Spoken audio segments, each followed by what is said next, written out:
Gupta, on behalf of Amity School of Business, welcome you all to the first edition of International Conference on Entrepreneurship and Business Development, ICE-SBT 2022, being organized by Amity School of Business, Amity University, Uttar Pradesh, in association with College de Paris as a knowledge partner, taking place from November 2 to November 3rd, 2022.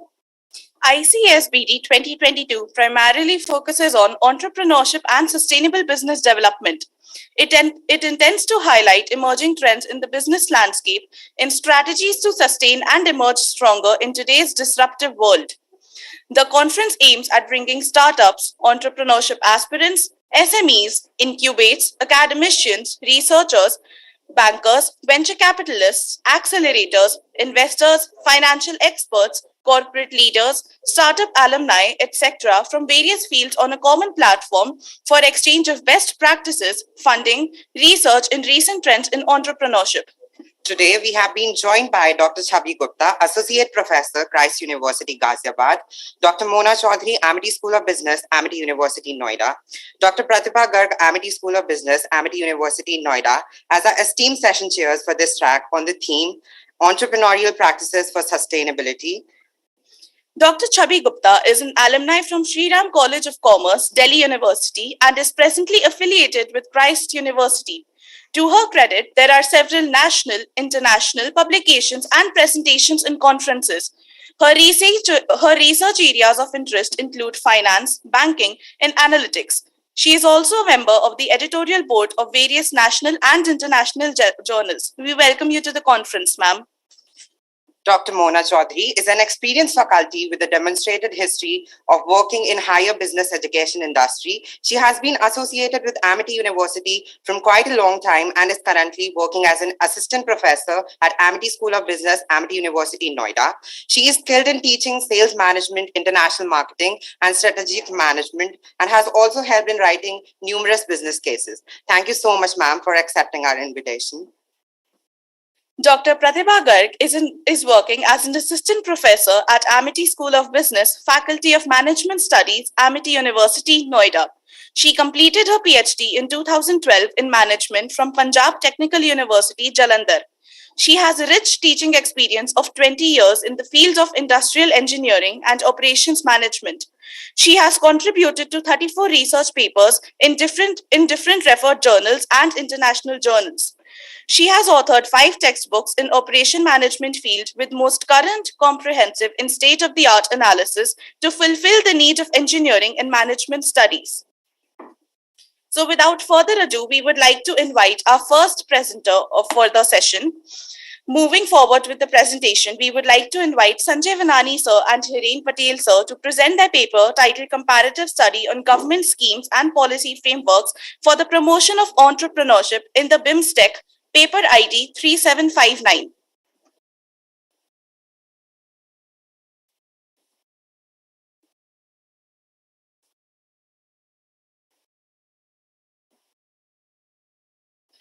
Mr. Sanjay Vanani, are you there with us?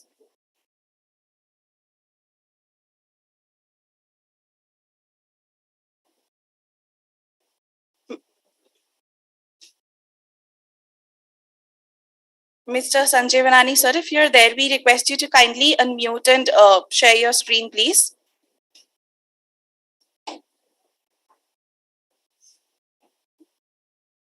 Mr. Sanjay not in the meeting right now. Okay, then let's move forward with the second presentation.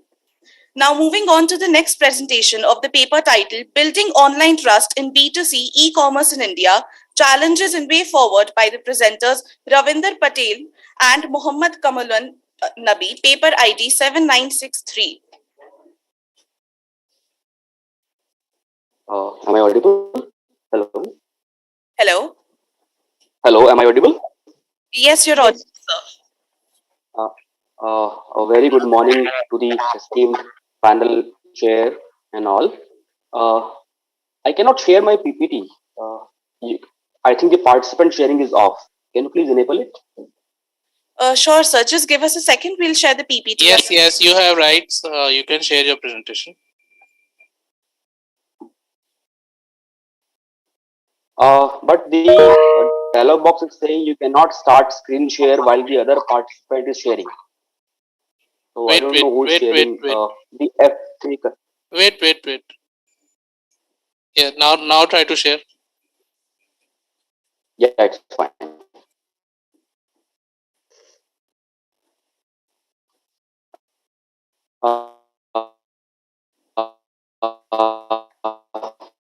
Is it visible? I think it is Is it uploading. visible? Yeah, now it is visible. Yeah. All right. My name is Ravinder Pant, and I am research scholar in Jamia Millia Islamia University and a faculty in Atmaram Sanatan Dharma College, Delhi University. My co-author is Muhammad Kamalun Nabi sir. He is also from Jamia Millia Islamia, associate professor. The title of my paper is Building Online Trust in B2C environment in commerce in India, challenging and way forward. Let me just minimize this. It's a technical, yeah. So, yeah. The first slide is about the introduction of the topic, introduction of the paper. The paper get its genesis from after the pandemic. This pandemic has led to a surge in the e-commerce, where millions of people were forced to stay at home, and they were forced to just for purchase to avoid the crowded market has made all of us so firstly the growing importance of this e-commerce can be inferred from the fact that approximately over the internet in 2003 itself until sales crossed 3.5 trillion USD globally in the same year. And in this scenario, the government also played a complementary role by allowing full capacity FDI in the B2B e-commerce model. Yet, there are many challenges to the bright future of e-commerce, and online trust is one of them, like fake websites, insecure payment mechanism, data theft, privacy breach, product reliability. These are few to be named out of these problems, like reliable and safe website URLs, along with the assurance from the manufacturers. This needs to be published first to develop the trust and to provide the commitment in the form of goods and services to the customers, especially when consumers cannot physically touch and see the product. It becomes even more suspicious and raises serious uncertainty about the quality of the promised product.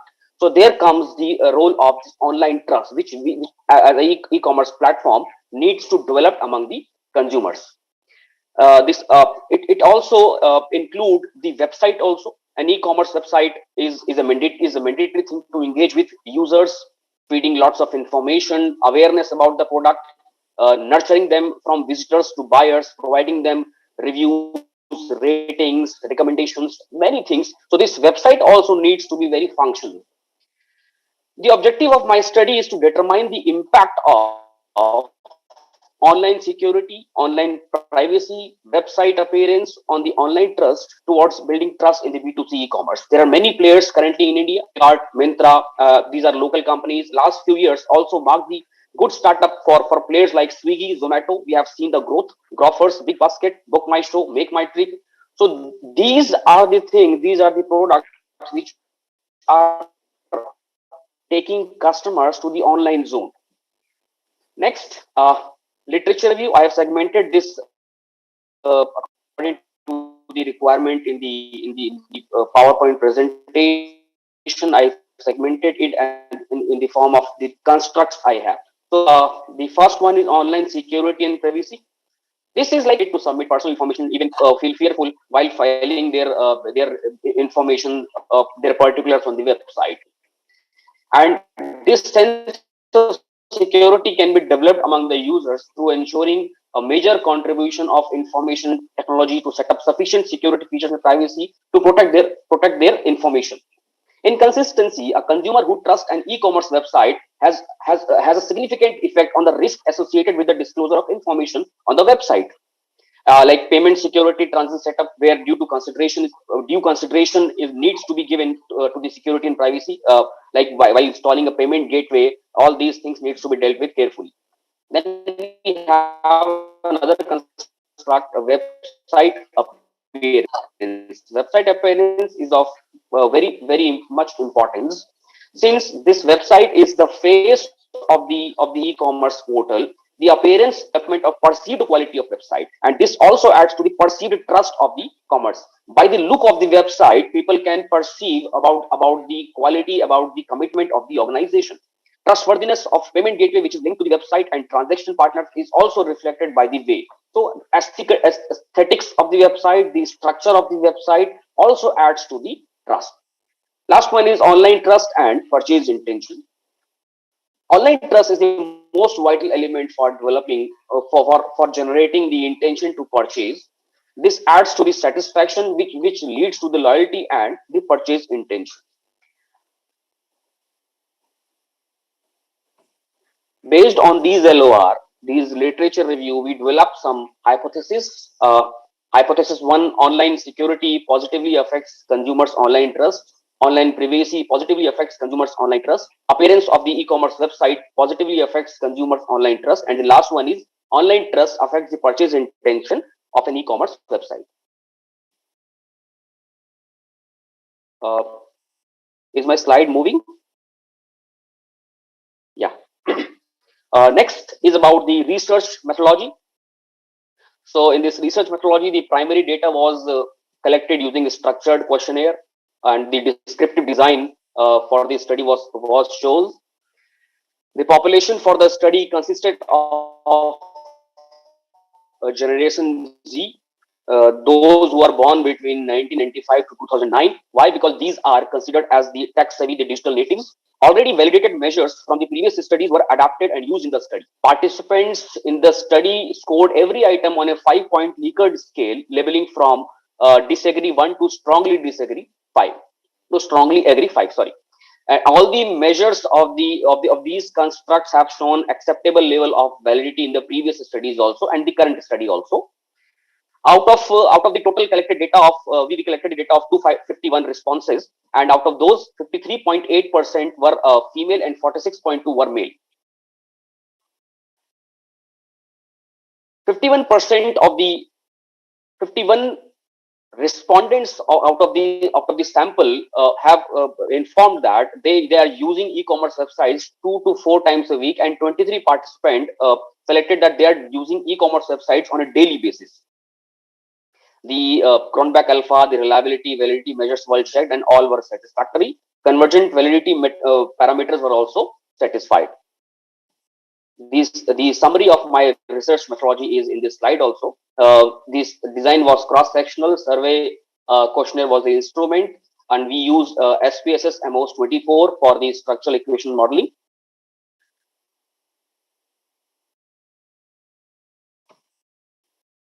This is a path analysis with a relationship model. The project model satisfied all the construct validity parameters, and the model fit values were like chi-square was 309.723, degree of freedom was 140, C-mean by DEF was 2.212, and RMSE was 0.070.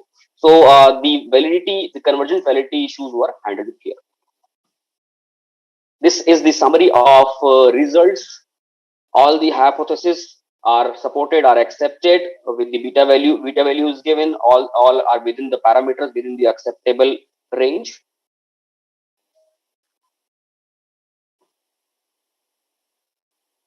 Now, the analysis shows that the resultant impact of respondents' belief about security and privacy offered on online trust towards the respective e-commerce websites. This is in consistency with the findings of the previous researchers also. Website is the face of any e-commerce website. It provides the visual of the product, service, and support to the users. Website create first impression in the mind of users, which may last for a long time. The experience of the users with the website decides the future course of association among them. If the website is disturbing, website icons are not working properly, and the user has to spend a lot of time while looking for the required product, it creates a sense of irritation, which in the later stages decreases the intention towards the degree of interest towards the product. Along with the graphical attributes, aesthetics, colors, combination, fonts, combination, highlights, attractiveness, structural attributes are also very important for the effective and appealing appearance of the website. Like structural appearance cover themes like placement of icons, navigation facilities, search facilities, ease of accessing, and the load of the website also. So if a website is taking too much time to load, the bandwidth is less, then user also get irritated and switch to the another e-commerce platform. Our study also confirms the importance of online trust in developing the purchase intention towards e-commerce websites. Trust of the users has also been defined as willingness to vulnerable depending on the confidence towards the positive expectations of others' behavior and intentions. Conclusion: as I told in the beginning, this pandemic has made us learn online things. Even those who were very reluctant to go online, very reluctant to learn things digitally, they had to adopt this online world, this had to adopt this online commerce model. And now is the time that we rely heavily on Swiggy, Zomato, Blinkit, and many more delivery partners. So this COVID pandemic added to the urgency to go online. That's the only one of the positive aspect of the pandemic. This is the need of the hour. And however, this also came as an opportunity for the spammers, for the hackers, for the fraudsters, digital thieves. It was there, but during the pandemic time, after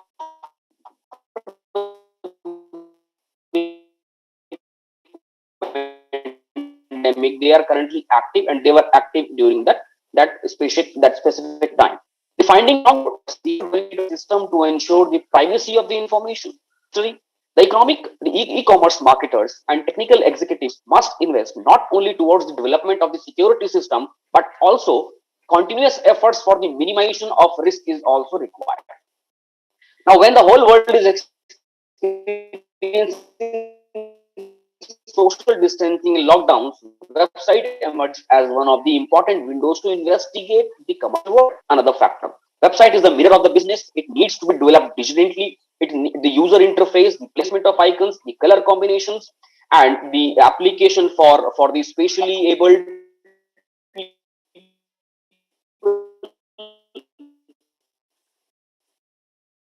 this is need of the hour.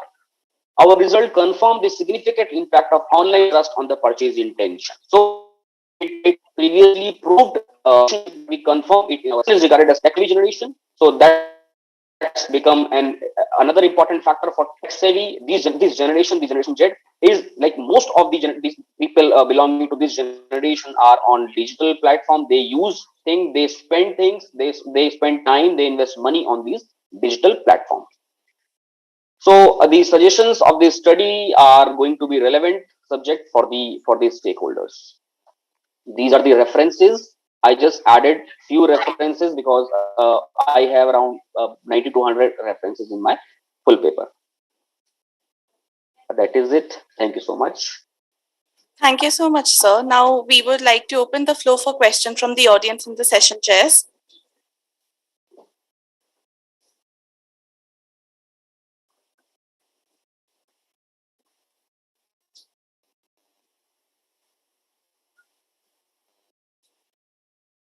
Dr. Chabi, would you put any question? I have a few suggestions, not actually questions, but yes, they can come in form of questions. Firstly, is this part of your PhD program? No, ma'am. It is not a part of my PhD program. Actually, I'm working on emotional brand attachment in my PhD. So this is something I wrote a few months back. Okay. I have few suggestions. Maybe you can think on this and incorporate it. It's a very interesting topic, and the entire the way you have analyzed and collected data is also okay. I have few suggestions wherein you can include conversion funnel.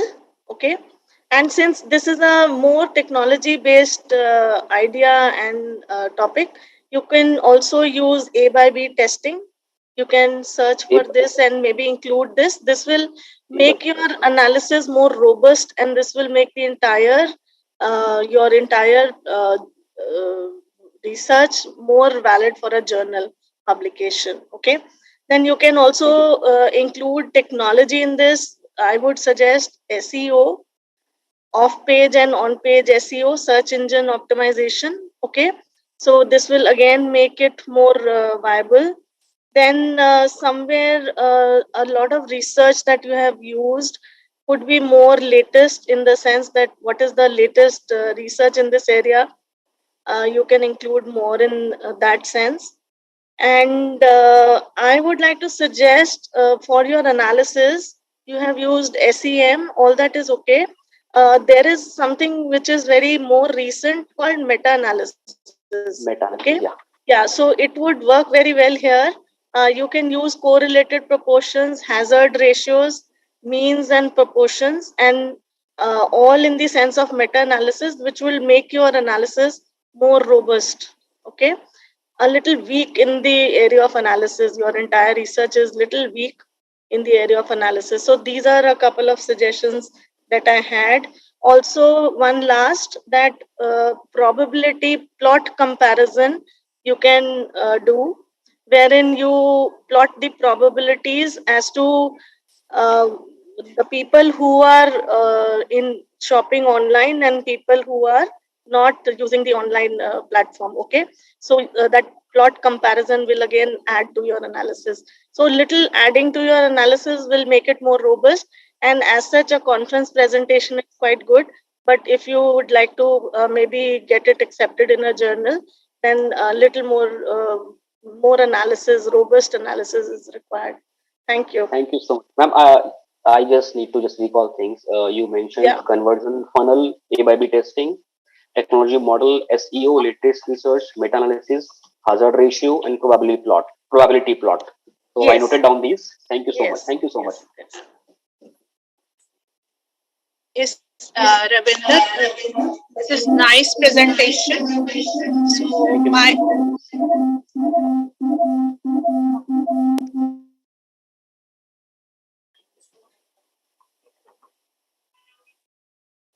my suggestion is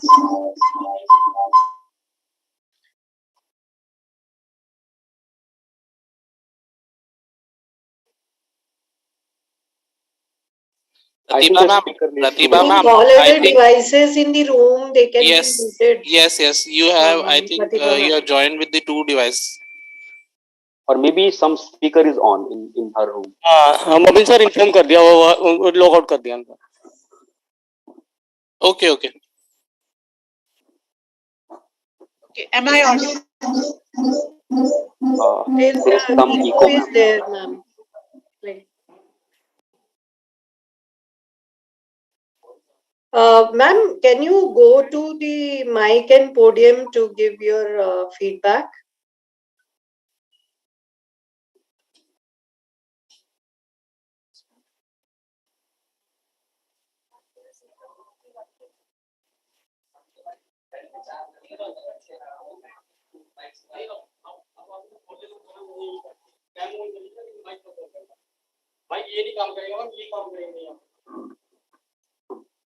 Rajiv ji ma'am का sound ना mute कर दीजिए.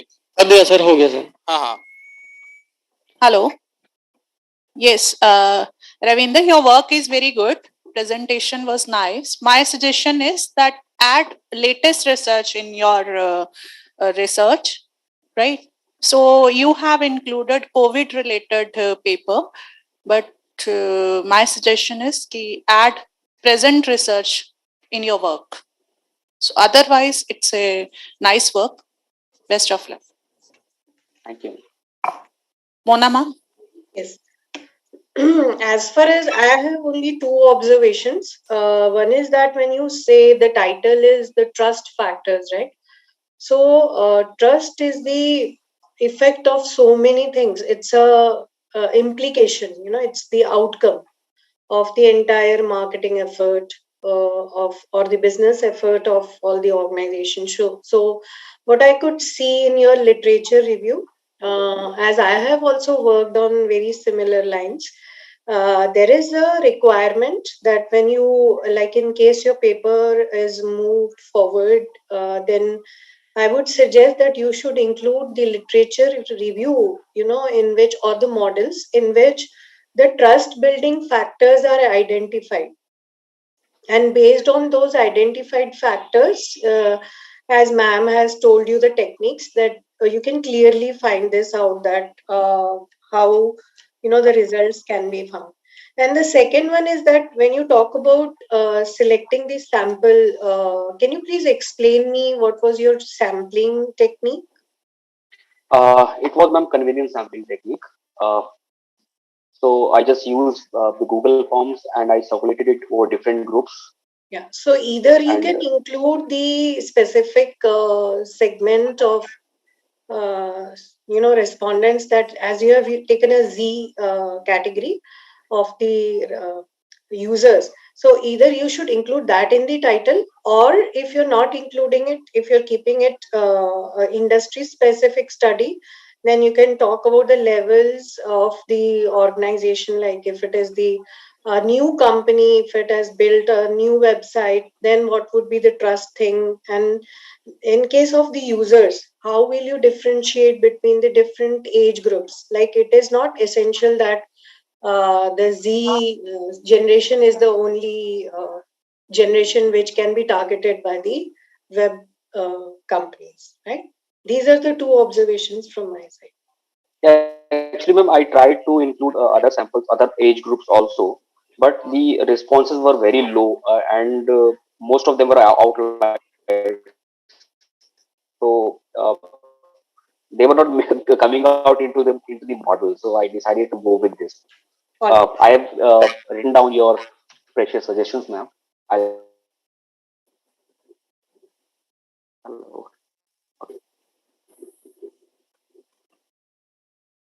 Thank you so much, session chairs, for your insightful suggestions. Now we would like to call upon our next participant, Deepshika Seth, Priyanka Agrawal, Anubhav Vashisht, to present their paper on the title Focus of Future, paper ID 6871.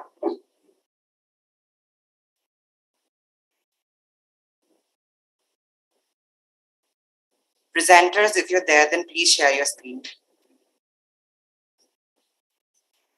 I repeat. Hello. Sorry, I was dropped out in between for 2 minutes. Did you call my name? Sorry, Deepshika here. Yeah. Yeah. Okay. Sorry.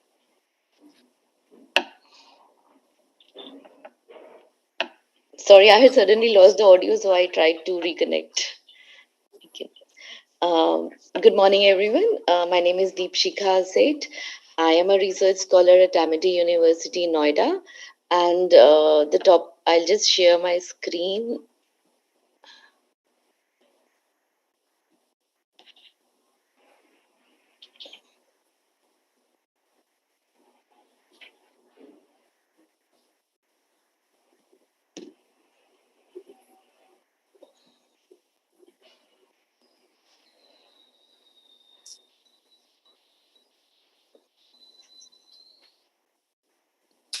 Are you able to see my screen? No, not now. Okay. Can someone help when I go to share screen? I get this box. Okay. Okay. Can you see it now? Yeah, it's visible. Okay. Thank you so much. The topic of my paper today is what is the future of business? Is it people or technology? My study stems from various.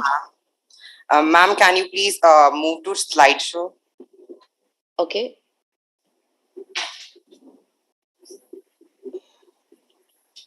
Is it fine now? Go ahead. Okay. My study stems from certain news items that we see these days every day, that how technology is taking over manpower. We see driverless metros, robots are used in banks and restaurants, and even in for manufacturing. And at the same time, most of the companies are reducing the retirement age. That shows a little less importance being given to the manpower. So the businesses today have become more and more reliant on technology, and technology is changing the way we work. Technology is changing the way the business works. So, but technology needs new skills. Every time technology gets updated, new skill set is required. So that means the available or current workforce is either rendered useless or it needs to be reskilled. So there's a continuous loop because technology is changing every day. So this has brought business to the crossroads, whether to invest in technology or whether to invest in people with experience and their capabilities. So what is important for a business? So, as Professor Matesh mentioned yesterday, I for this study also we use the ACDC concept of advance and complement the previous studies. The first study that we use three major studies. The first study that we used is a popular study by Pankaj Vashisht and Jay Dubey that says the nature of jobs is also changing very fast. Their study showed that the number of non-routine cognitive works is growing while the manual processes are showing a downtrend. So they gave a few examples of manual and cognitive tasks and how they are changing. Uh, then the second study that we used is the background for our background is that the human capabilities and can be developed. Initially, there was a misconception that capabilities cannot be developed. They are something people are born with. They cannot be changed. They can be improved, but they cannot be changed. You have to have a throat for singing, but you can be taught only the various notes to sing on correctly. But their study showed that even certain capabilities can be developed, though certain capabilities are innate, but they can be developed as well. And the good news here was that developing capabilities does not require a very specialized training. It just needs giving a free hand to the employees for critical thinking, for to face the problems, to suggest ways to solve a problem, and that's the magic formula.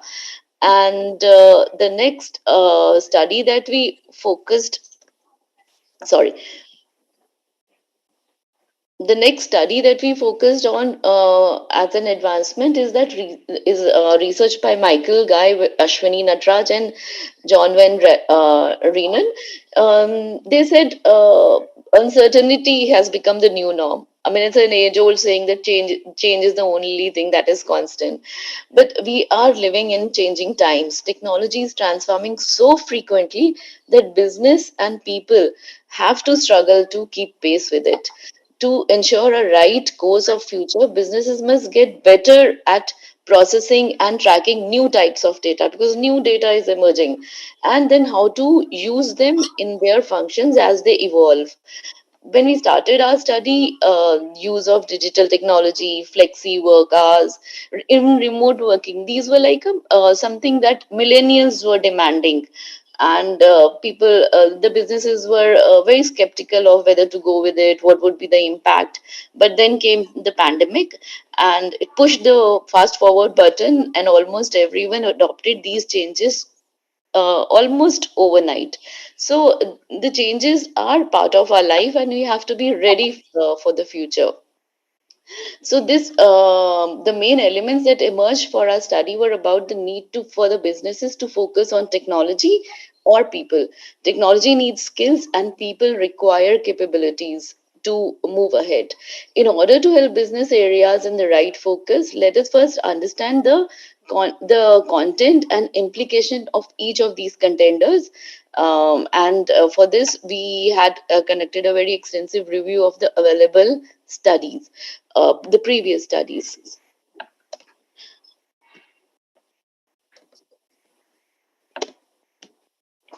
Our studies focus mainly on technology. They said technology requires skill, and skilling a workforce is considered the solution to the worker shortage. If you're falling short of worker, just reskill them. But this put businesses into a continuous loop of reskilling and reskilling. So either they would hire new employees or they would reskill their current employees. But this cannot be a guarantee for success. Reskilling cannot be a guarantee for success uh, because the customer demands are changing, so you cannot depend on one set of reskilling. Suddenly customer demands change and then you need new technology and new skilling. More and more you develop a skill, that means you can manufacturing standardized products. There is no edge above the others, and then machines can be easily if you do something in a standardized forms, machine can easily replicate your work. Then the second part of our study mainly focused on people. People means what are their capabilities, how are they taking it to the changes, and how adopting new technology and reskilling people is affecting them. Because this cannot be a permanent solution, because you need to change every there is no limitation on period. Sometimes a new technology comes and fades out in 1 month. So capability is not limited to but capability is something that is not limited to a specific situation.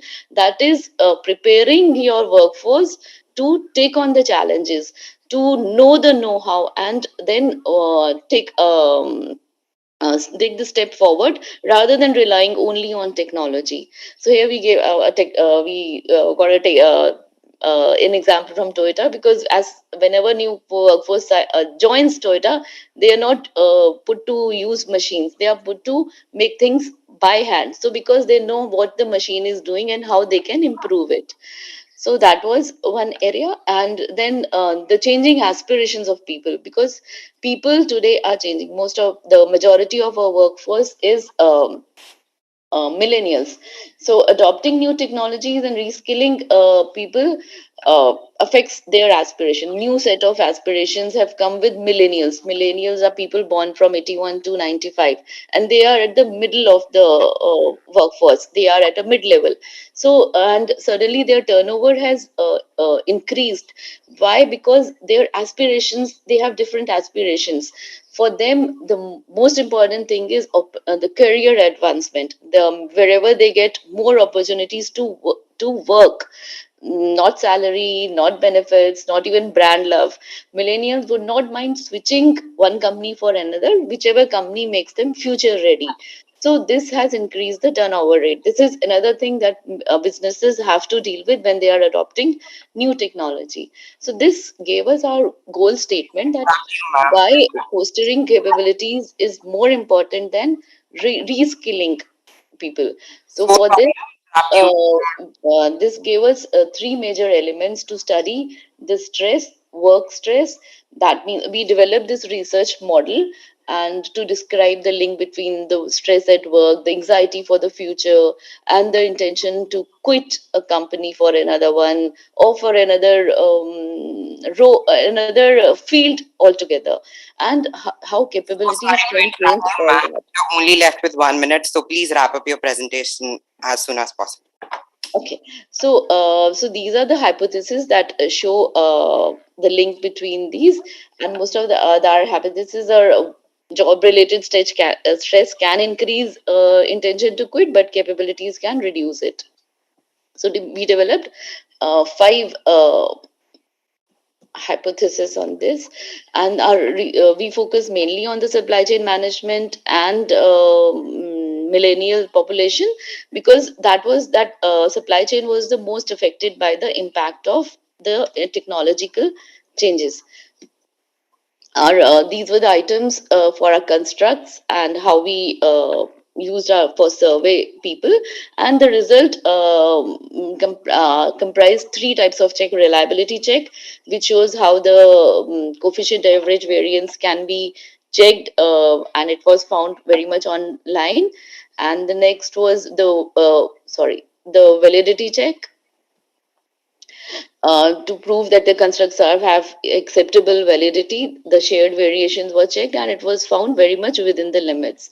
And then we moved on to the hypothesized past, how the relation between this stress, anxiety, and intention to quit can be. Ma'am, can Uh, you please switch to the findings? yeah, so these were the findings. And this shows that people lead the technology and not the other way around. So it's only the organizational trust that can help reduce the turnover and make use of increasing capabilities of people vis-a-vis with the technology, and that comes with role clarity, constant feedback, and these are the leadership and the work culture that makes all the difference. And we use lots of references for this. I mean, there are about 65 references, of which I've shown only a few here. Thank you. Thank you, ma'am. The house is open for discussions. The esteemed session chairs and the audience can put up their questions to Deepshika Seth, ma'am, if any.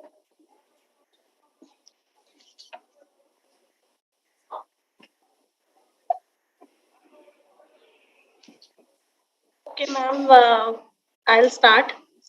It's a very nice topic, and the topic has a lot of potential because, yes, it's very valid technology and people who comes first and who leads. It's a very valid topic. Good for you to have chosen that. There are a couple of things that are there, like when I think since this is a presentation, so maybe you have not been able to incorporate all of your research as a PPT. So that's why I'm finding a disconnect between the hypothesis, the objectives, and the findings. So but I'm sure that when you have done your research, there is uh, there is better clarity as to what are the objectives, what is the hypothesis, and what are the findings.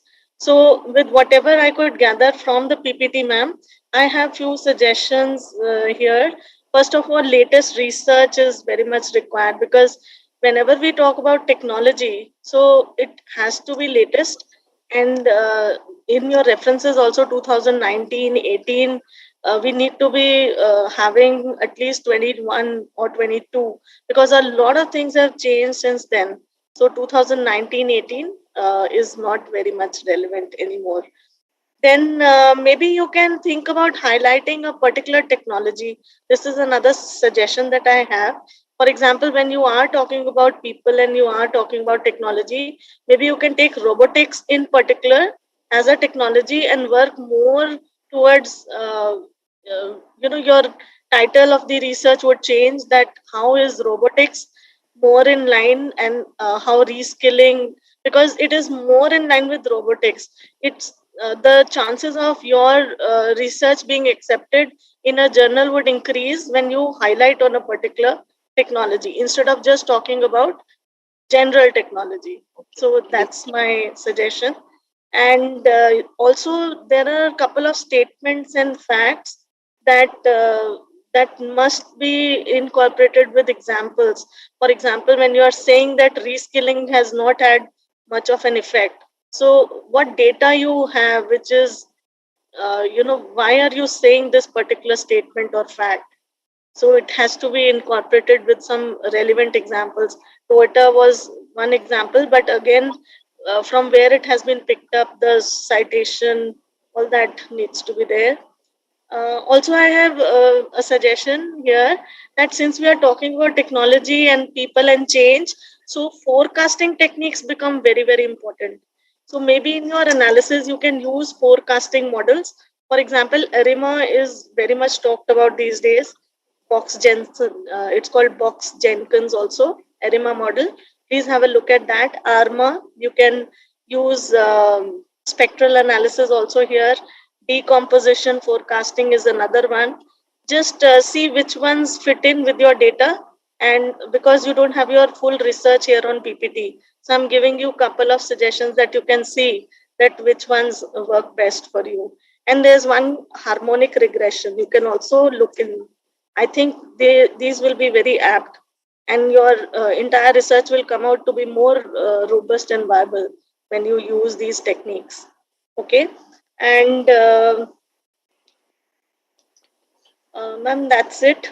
Otherwise, you have used KPMG. I have found one report wherein you can use KPMG has got a very good report for the digitalization. Maybe you can have a look at that. It's available on Google. So that has a few. It will add on to the data that you already collected. Okay, so these are few from my side. Thank you. Thank you so much, ma'am. Thank you. These are really very helpful. I've noted down all your suggestions. Thank you very much. Hello. Yes. Hi, Deepshika ma'am. Very nice research, wonderful work you have done. So, few suggestions from my side. First thing, there should be integration of technology and people, right? So, Mhm. model related to integration of technology and people. So, how it is affecting the performance, right? We can't separate the technology and people, right? And so, latest research related to technology and people integration should be there. And second thing, specific technology should be mentioned. Like in your first slide, you have mentioned robots, and whether technology is robotic technology or some other technology you are using, what kind of technology, that should be there. Otherwise, very good work. Thank you. Thank you so much, ma'am. Thank you very much. Lot of good suggestions have already come. I have just one suggestion for you, that as Chavi ma'am and Pratibha ma'am have talked about the technology. Right, you can take the business processes as well, like where the technology and integration, it may vary. Like if you take sales, there may be a different ratio. So, in order to give more industry specific results, you can take the business processes as well. Yes, ma'am. Thank you so much. I mean, this is really very informative and really helped me even prepare more papers on this topic. Thank you very much.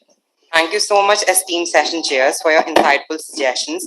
A gentle reminder for all the presenters, you only have 10 minutes, so please wrap up your presentation as soon as possible. Now, we would like to move upon to our next presentation by Payal Shastri on the paper title, A Comparative Study of CSR Spending and Reporting Practices of Selected Banks in India, paper ID 3458. Hello, good morning. Am I audible to you? Yeah. Okay. I'll just quickly share the screen and the PPT. Please give me a moment.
Ma'am, can you please switch on your camera too?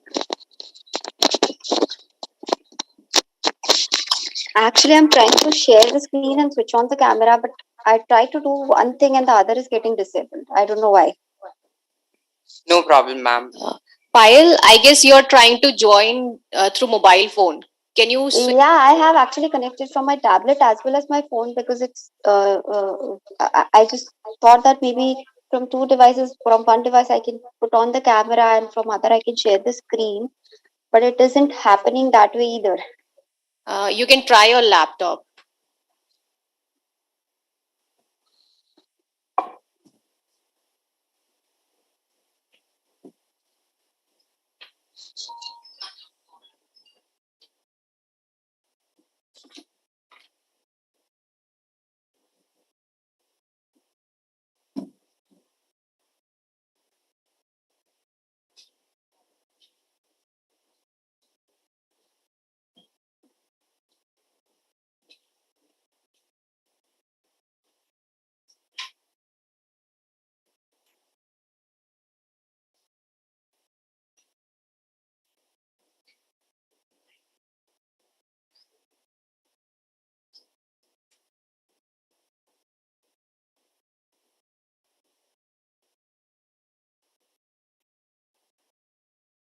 Payal ma'am, can you please go ahead with slideshow? Yeah, is the slideshow, slide is visible and I'm audible, right? Yeah, you're audible, but you can go to the slideshow mode. Okay.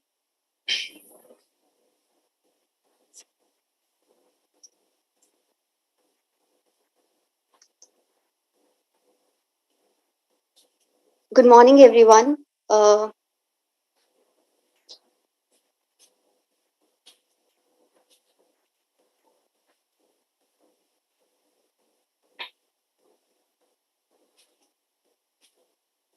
Okay.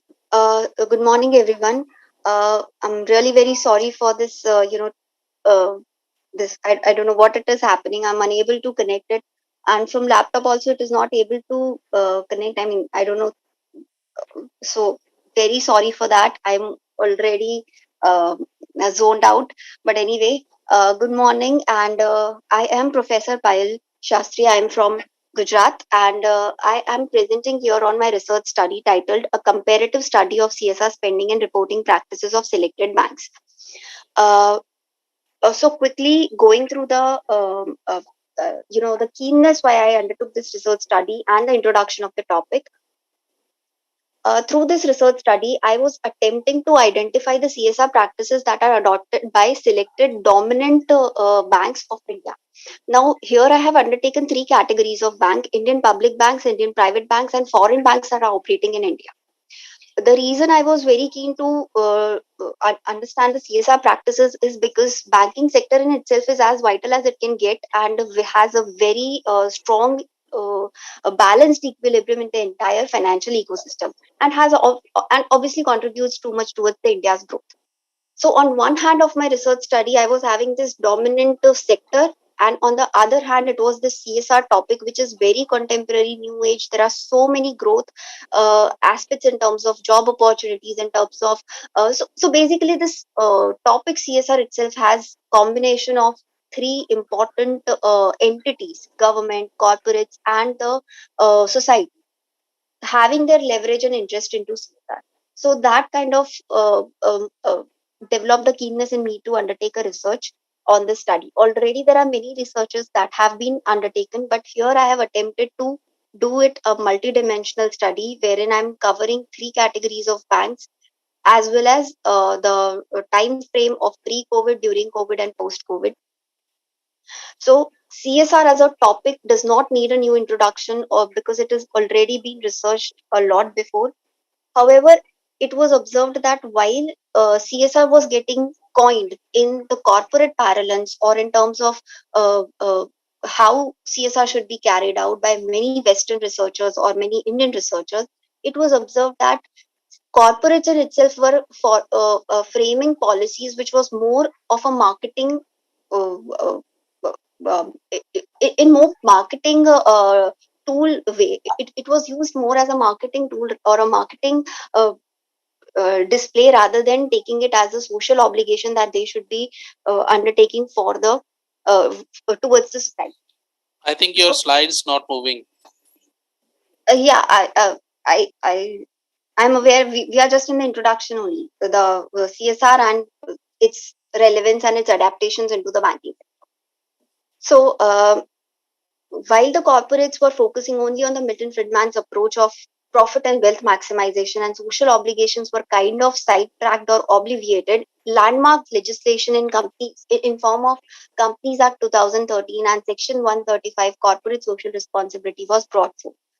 Now, this happened in the year 2014. However, its adaptation in banking sector was 7 years back before this mandatory rule or mandated legislation was brought forth. In the year 2007, RBI had mandated or insisted the banks to make spending towards CSR and report the same into their annual report in their respective annual reports. However, it was observed that there were certain ifs and buts on the reporting side, and the banks were not so much keen to report the financial parameters. There was a lot of theoretical presentations that they have spent almost.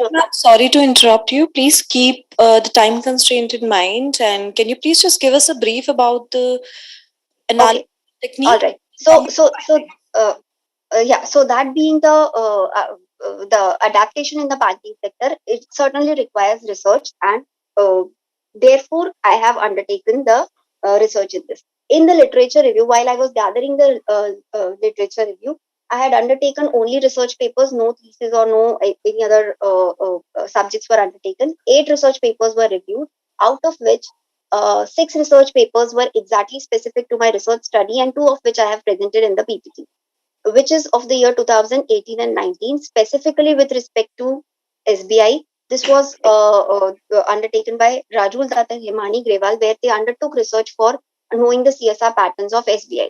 And in the year 2019, Swapnil Patel and Gurudat Japti undertook the research study in the form of research paper, where they analyzed 5 private sector banks and 5 public sector banks. The research literature review for foreign banks operating in India were quite limited. I hardly found 2 papers. So I tried to cover as much as content possible into my research study. The research gap that I had identified is there were many researchers that were focusing only on determining the areas which were prominent and dominant. There was no research that highlighted the facts and the statistics of the neglected areas. So, in this research study, I have tried to cover all the 3 research gaps that I identified. Number one, the CSR involvement, CSR spending adaptations, which the banks have undertaken or not. Second, CSR disclosure, that is the reporting practices that they have done. And third, to determine the preferred as well as the neglected areas, because the neglected areas are kind of creating a extended loophole and bringing the economy little back. The research method is content analysis and descriptive study. 3 banks from all the 3 categories, dominant performing banks are taken. Period of study is from 1890 to 2021. Secondary data is being used for the research study, and the objectives that are framed is to compare the CSR spending patterns, reporting patterns, find out the preferred and neglected areas, and give suggestions and recommendations for ideal utilization of funds. So data analysis based upon the research gap and the objectives that are set is divided into 3 portions. The first portion discusses about the CSR spending or the CSR involvement by the banks. From the research study, from the data analysis undertaken, it was found that Indian public banks were not so keen towards CSR reporting as well as spending patterns. And amongst all the 3, SBI turned out to be pioneer bank in CSR spending as well as in making the disclosures what is the budgeted and how much is spent. In comparison to Indian public banks, whereas Indian private banks were very much descriptive, elaborative in terms of reporting as well as presenting neatly and clearly the budgeted as well as the board approved budgets. So, and amongst this, HDFC turns out to be the best performer in terms of spending. And when the foreign banks operating in India was reviewed, it was found that HSBC Bank has really good CSR spending etiquettes. Year on year, they have increased their margin for CSR spending as well as they have attempted to report the same in their annual reports, against which the Citibank and Standard Chartered were not so in terms of confirming their spending patterns. The second part of the research analysis was the data analysis was with respect to the areas which were prominently uh, selected. Now, here I had bifurcated the areas into 3 broader categories. The first category were the serious issues. Sorry to interrupt you, ma'am, but you have only 2 minutes remaining in your presentation. So I request you to please wrap up the presentation as quickly as you can. Okay. Here I had bifurcated the activities into 3 categories. First category being the serious issues, where hunger, poverty, malnutrition, health, sanitization areas was selected, and an attempt was made to see whether the maximum allocation or the fund distribution is towards these areas. Second were the issues where environmental sustainability, protection of national heritage, armed force veterans, such areas which are not so serious, but if not paid well attention, it might be serious issues in the future. And then there was the third category which I had categorized, which is the areas which are for growth perspective. That is, you have to contribute towards technological startup or incubators so that the future growth of the entire ecosystem, startup ecosystem, as well as financial ecosystem can be witnessed. So, based on that analysis, it was found that the most highest contribution was towards category 1, that is education, healthcare, women empowerment. The serious issues were targeted at the with the supreme attention and highest fund diversion by all the 3 categories of bank. and so there wasn't any major deviation amongst the banks. All the three banks kind of had the same uh, attitude towards spending. The serious issues were targeted with the maximum attention, and the most neglected areas were those areas such as contribution for technological incubators or for rural sports development and national heritage related issues were neglected by the banks. And lastly, part C of the analysis was reporting practices. Amongst all the banks, it was observed that Indian private banks were having very good reporting practices, whereas Indian public banks did not follow the disclosure norms whatsoever. Ma'am, Whether it was continue. yeah, it is just a minute, and I'll wrap. I'm done with the presentation. Just give me 1 minute, please. Indian public banks were not following the reporting standards as dedicatedly as Indian private banks or foreign banks operating in India. Uh, and with respect to foreign banks, yes, they were following the protocol, but not up to the mark or not as accurately as the Indian private banks were. The findings of the result confirmed that amongst the private banks, Kotak Mahindra was the most CSR compliant in all the three aspects. For public bank, it was Canara Bank, and for foreign bank, it was HSBC. When the inter category comparison was undertaken, Indian private bank were the most compliant category of banks, and they were reporting it more uh, transparently in comparison to any other banks. Most preferred areas already discussed, the healthcare education related, and most neglected areas are the technological, helping the war veterans or technological incubators. And therefore, the suggestions include having some buffer available with the banks, or setting percentage. In the research study, I have suggested deeply that to set at least such a small percentage, a 10 or 15% or 20% of your buffer towards contributing to incubators. Some of the some of the incubators as well as startups are also suggested, as well as to help the war veterans, and to spend towards protection of national heritage. These three being sensitive areas and getting the least attention and least contribution from the corporates with respect to CSR. This was suggested to the this was the suggestion of my research study. Some extract of the references here, and thank you so much. Thank you so much, ma'am. Now we would like to ask our esteemed session chairs if they have any questions, and we open the house for questions from the session chairs and the audience.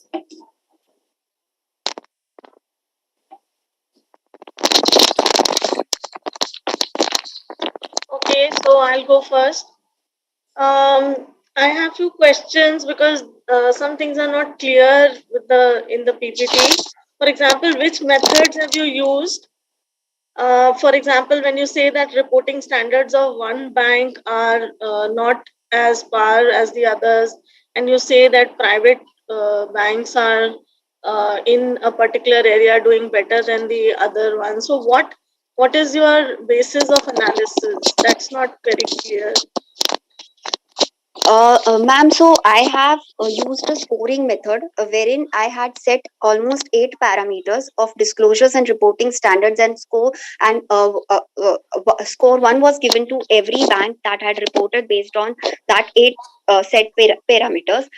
Now, again, there was a percentage system that I had set, pursuant to which at least 75% of disclosures based on those 8 parameters are being given.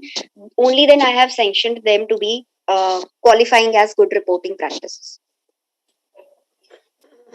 Okay, so what are these 8 parameters that you have selected, and on what basis? These 8 parameters are based on the circulars notifications that time to time has been given by RBI, in addition to Section 135 of the Companies Act 2013, the two crucial texts that are governing the CSR practices and disclosures of all the corporates whatsoever, not just banking sector, for their disclosure standards. Okay, and where have you got this data from? The secondary data, is it a genuine source? It is from the annual reports only. Okay, so you have been through the annual reports. All the reports, yes, because I have to give the score for the disclosures also. That's why I had to so go back and to the entire CSR section disclosures. Okay, so all of the data which you have got is authentic. Yes, 100%. Okay. I have a suggestion that see, when we do some research, then the idea is that what is the future use of a particular research, and when we think about the futuristic viewpoint, then some suggestions come to my mind. For example, this is a CSR spending and CSR, like you have done a comparison of banks, private banks, foreign banks, and so on. So what next? Like, what do you forecast, or what do you like? How can you make your research more viable to the policymakers? Okay, that's one relevant question. Okay, so I have a few suggestions. Maybe like you can add a few more dimensions to your research in order to make it more futuristic. Okay, maybe you can suggest, like for example, NGO plus banks collaboration. Okay, or maybe banks plus industry collaboration. So these are few things that that could add more dimensions to your research, because as on basis, this research lacks the futuristic viewpoint. So and then you can maybe divulge some information on areas in future for CSR activities for banks. Okay, so that would make your research more futuristic. This is my major suggestion. And then I'm not very sure what analysis you have not been able to showcase. What all analysis have you done and how you have reached, because of lack of time, of course. But I would like to suggest, Yeah. maybe you can use multivariate analysis if you have not already used. Yes, sure, ma'am. Actually, I had given more suggestions into the research paper, wherein I have suggested adopting the villages at large. Also, I have suggested government to have a website wherein the slum areas or the rural areas which require development, and presenting the budget as well, and based on that corporates or the banks can put bidding there, and thereafter with transparency the CSR activities, because the fund or the corpus that we say in CSR is coming at a very huge level. 1000 2000 crore is also a small amount when we speak about CSR corpus. So the goal or the purpose was that to find out the gap, to find out the to attempt to build this bridge, and to give suggestions which are where the funds can be genuinely diverted, and to determine which category of banks are lacking there. But I thank you for the suggestions, ma'am. Those were really the multi-dimension and multivariate tools. I'm definitely going to use it. Also, ma'am, this is a extract of my bigger study. This is a small little portion of the bigger study of almost 56 variables that I've taken into that. So I tried to keep it limited. Anyway, thank you so much, ma'am, for the time and information. Thank you Okay, very so much. just one other last point, that you have taken the time as 2018-19 and 2020-21. Now we were in the midst of the pandemic in March 2020. Okay, so I'm not sure as to you would get the data regarding CSR exactly during that point of time. So you need to, and moreover, one of your research objectives was that you wanted to highlight before COVID, during COVID, and after COVID, something like this. So this part And also that time there needs were more. new norms, new reforms like Yes, vaccination drives and all. yes. Yes, so the spending would be different. The spending, and see, we are talking about a cross-sectional study here. When we are talking about not one period of time, but more than that.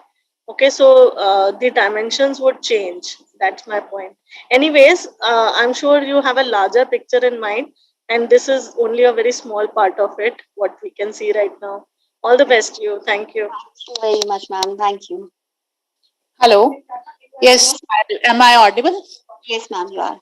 Hello. Payal, your topic is very good, but your research lacks understanding on this parameters of CSR spending and CSR reporting practices. That is not very clear.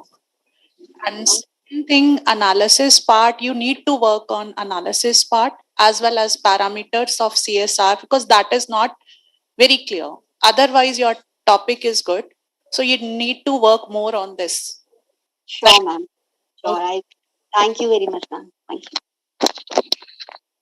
I hope, ma'am, you'll be inculcating all these valuable suggestions which are being given to you, and you'll be refining your work accordingly. So let's proceed with the next presentation. Thank you so much, ma'am. Thank you so much, ma'am. Now moving on with the next paper presentation by Renuka Sharma and Anju Singh on the paper title Examining the Factors Affecting Green Entrepreneurship Intentions in University Students, an Empirical Study, paper ID 663.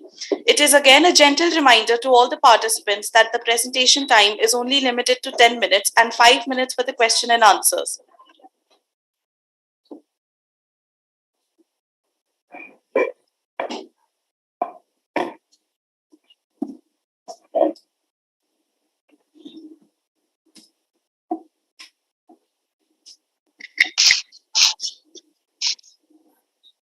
A very good morning to all of you. Am I audible, ma'am? Yes, ma'am, you are. And my screen? Yes, it's visible. But I request you to put it in the slideshow. Yes, ma'am. Sure.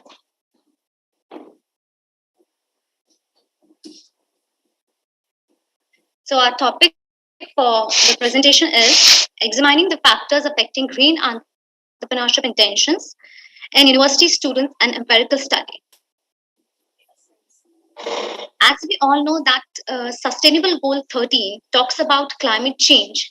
So the introduction of green entrepreneurship is the need of the hour.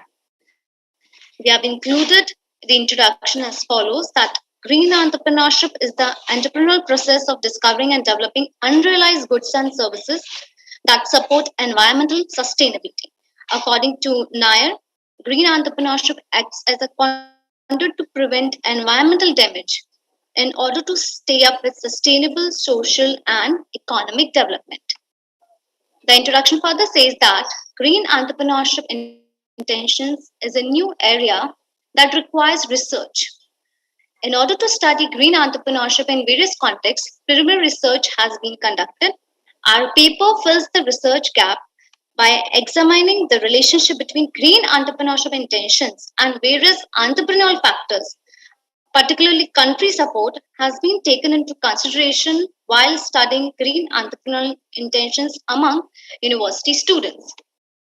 The study is new because colleges all around the world foster student entrepreneurship, and since intergovernment organizations are being urged to create initiatives based on the Sustainable Development Goals of the United Nations, in order to develop green entrepreneurship programs for the students, colleges and policymakers must have a clear understanding of the issues that affect this field.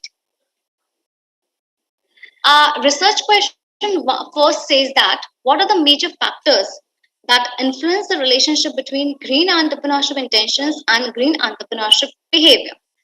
And research question 2 is that does attitude, subjective norms, university education and training, self-efficacy, risk aversion, country support significantly impacts the green entrepreneurial intentions?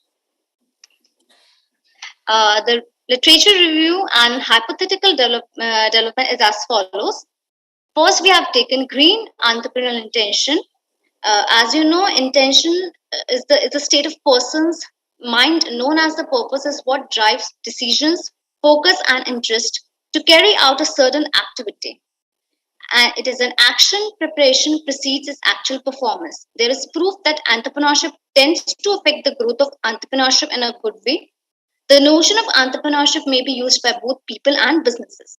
Therefore, we might contend that green entrepreneurship addresses environmental problems and has a beneficial effect, including, for example, the use of eco-friendly materials, green manufacturing techniques, waste management, and recycling. The literature review of factors are as follows. Attitude towards green entrepreneurship intention. According to Schroeder and Skimmets, entrepreneurship education fosters a positive business mindset, helps people maintain their interest in entrepreneurship, and encourages self-employment, all of which are factors in helping people develop a mindset that is suitable for starting new business. So, according to Peng et al., discovered that attitude functions as a helpful mediator between environmental values and sustainable entrepreneurial intention. As a result, the following hypothesis has been developed. Attitude has an impact on green entrepreneurship intentions. The second factor which was taken into the study is educational support towards green entrepreneurship intention. According to Bergament et al., the educational assistance focuses on providing required courses that explain how to establish ventures, including actual projects to learn about venture creation. It also focuses on providing pre-professional practice in businesses that are oriented toward entrepreneurship. This construct is also evaluated in terms of whether academic seminars and conferences are offered to help students connect with successful entrepreneurs and build their skills. Hence, the following hypothesis has been developed. Educational support has an impact on green entrepreneurship intentions. The third is subjective norms. According to Utami, stated that subjective norm variable, which influences the aim of variable student entrepreneurship, is one of the factors that fuels the development of a person's entrepreneurial desires. According to Aditya, he demonstrated that the environment or social norms that support students' entrepreneurial tendency have an effect on them. Numerous studies have also shown a strong correlation between the desire to launch a new business and knowing someone who has already done that, such as a parent, a family member, or a role model.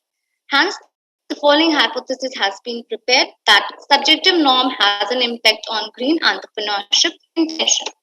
The fourth factor is self-efficacy towards green entrepreneurship intention.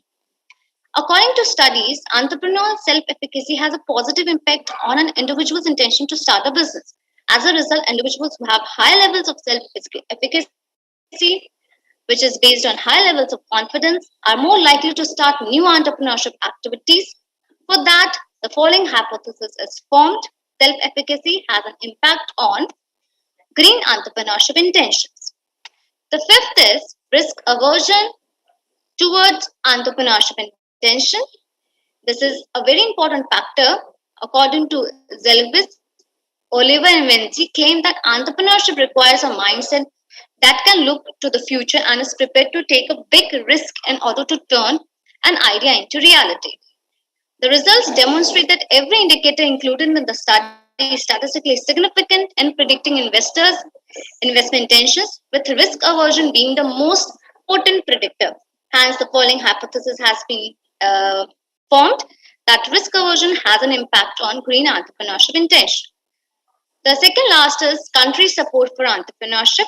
According to Fisher and Tiemann, stated that this variable is seen as efforts made in a nation to work together on projects. The variable provides for explanation of the student's opinion towards the nation's initiatives to support and promote environmental and ecological endeavors. To assess if national support affects self-efficacy for the growth of ecological entrepreneurship, therefore the following hypothesis is formed that country support has an impact on green entrepreneurship intentions. The last one is green consumption commitment for entrepreneurship. According to Anderson and Witz, they define green consumption as a consumption that places a special emphasis on consumers' perceptions, often preferences for goods with environmental benefits. The primary drivers of consumer adoption of green purchasing behaviors. So the hypothesis is green consumption commitment has an impact on green entrepreneurship intentions.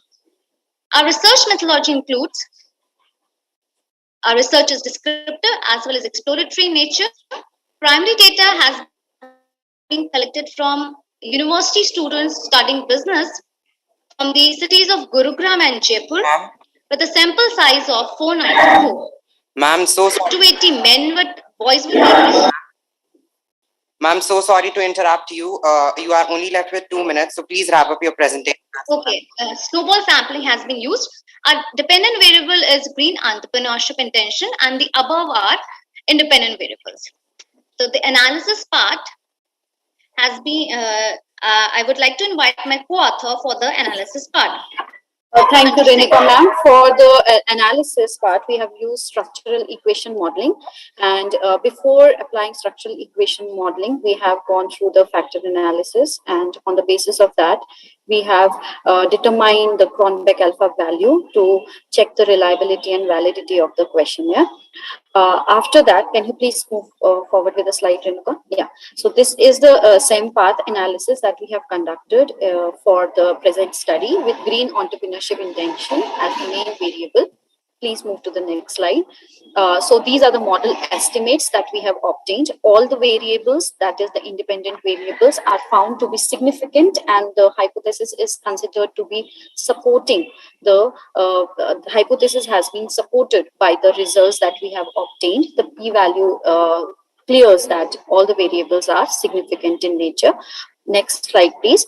And if we examine the quite multiple correlation values of these variables, and we then can jot down them on the basis of their importance values. So we consider that attitude and educational support are the major variables that are affecting the green entrepreneurship intentions.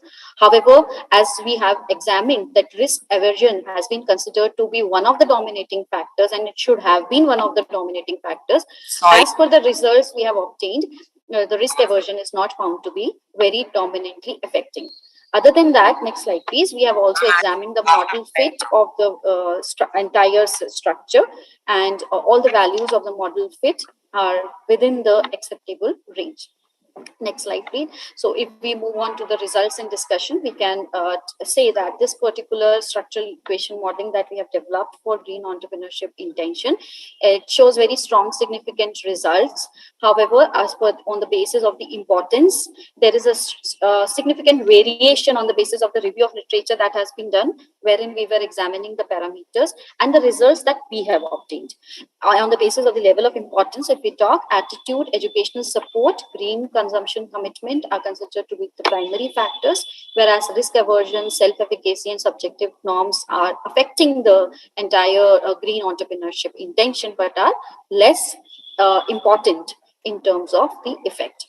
If we talk about the results on the basis of the practical implications, can we move on to the next slide because we lack time? So I'm just moving on to the other implications. Please move on to the next slide, Renuka ma'am. Yes, ma'am. That is, if we conclude the entire study, the aim of the present study was to examine the factors affecting green entrepreneurship intention. The study helped in analyzing the role of the selected factors and the relative importance. Time, we need to move to the Q&A session now. Okay, ma'am. Thank you. Now we open the floor to the session chairs if and the audience have any questions. Again, a gentle reminder, you have only 5 minutes for the Q&A round.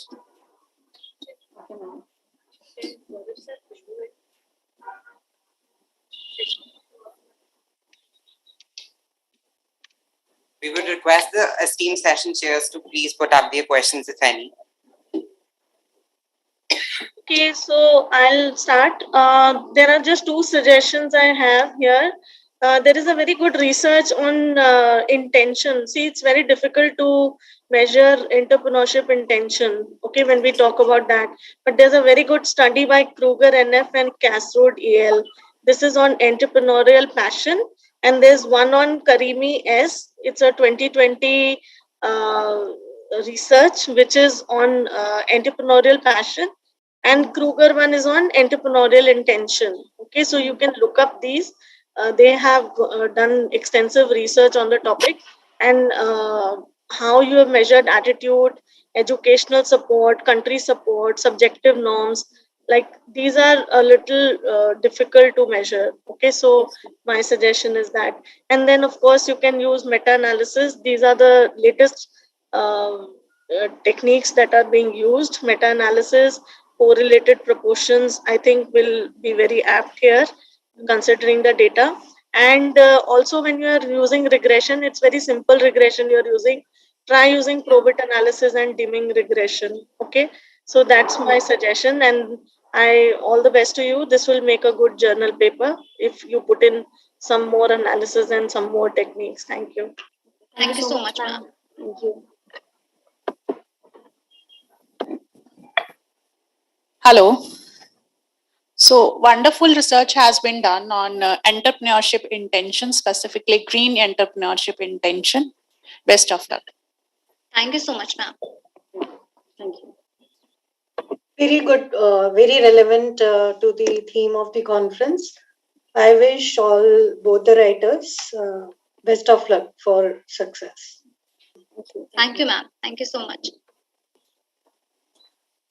A gentle reminder to all the presenters, please complete your presentation within 10 minutes time only. If we are actually running out of time, so please complete your presentation within 10 minutes. Now we would like to move on to the next presentation by MD Wadud Alam on the paper title Performance and Contribution of Small and Medium Enterprises in Rural Entrepreneurship in India, a critical review, with paper ID 1405.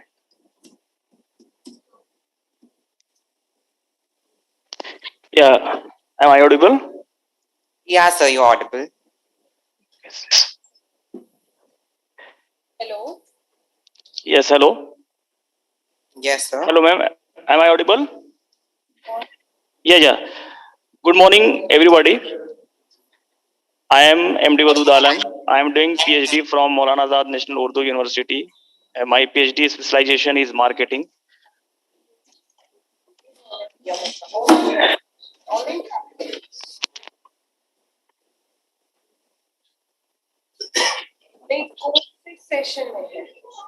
Yes. Let's start first from introduction. This study critically review the performance and contribution of micro, small, and medium enterprises in rural entrepreneurship in India. The main contribution of MSMEs in the industrialization in terms of employment, production, and export for economic development by exploring entrepreneurial base and use of local raw material and skills. MSMEs plays an important role in economic growth and contribution to 29.7% of GDP and 49.66% of exports. The sector offers employment to nearly 60 million people through 28.5 million enterprises after the agriculture sector. MSMEs are complementary to large industries as ancillary units and form an integral part of value chain for building a conducive environment for indigenous skills, grassroots innovation, and entrepreneurship development. In India, the MSMEs consist of both traditional and modern small industries. This sector has 8 subgroups. They are handlooms, handicrafts, coir, sericulture, khadi and village industries, small scale industries, and power looms. The khadi and village industries and coir segment is another major contributor to the growth of the MSMEs. Many global companies are increasingly looking to India MSMEs for a strategic partnership for mutual benefit due to the innovative capabilities in niche of low cost manufacturing and local skills and capabilities. Here, few review summary. Sharma 2021 journal in Annal of the Romanian Society of Cell Biology in the paper of Rural Entrepreneurship and Employment Generation in India, a review of literature has said a multifaceted approach rural entrepreneurship has used in earlier literature to reflect social development. Rural entrepreneurship would have facilitated regional growth.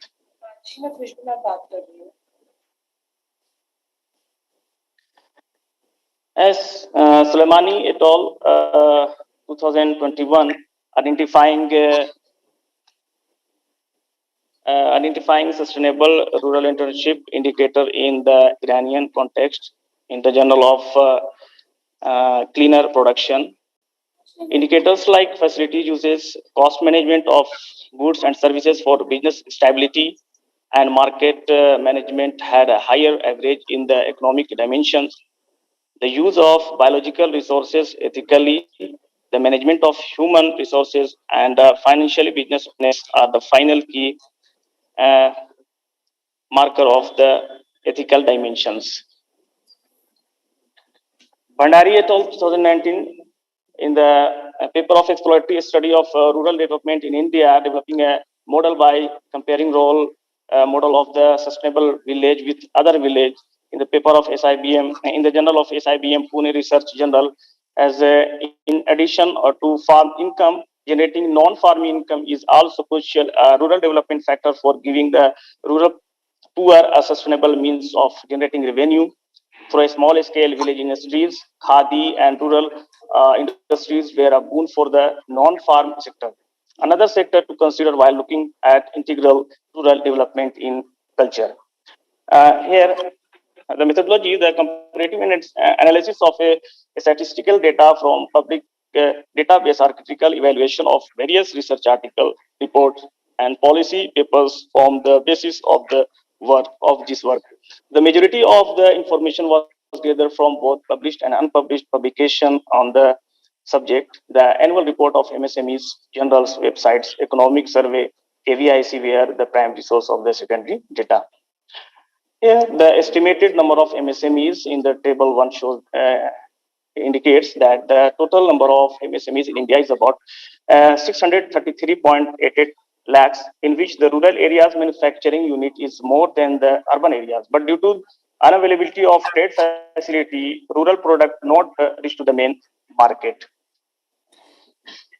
In table 2, estimated number of enterprises category wise shows that the micro sector accounts for more than 99% of the total estimated number of MSMEs with 630.54 lakh units, whereas the contribution of small and medium sectors was 3.31 lakh and 0.05 lakh units respectively, in comparison to the urban sector, which is 48.5% of the total. The rural sector has a 51.5% share.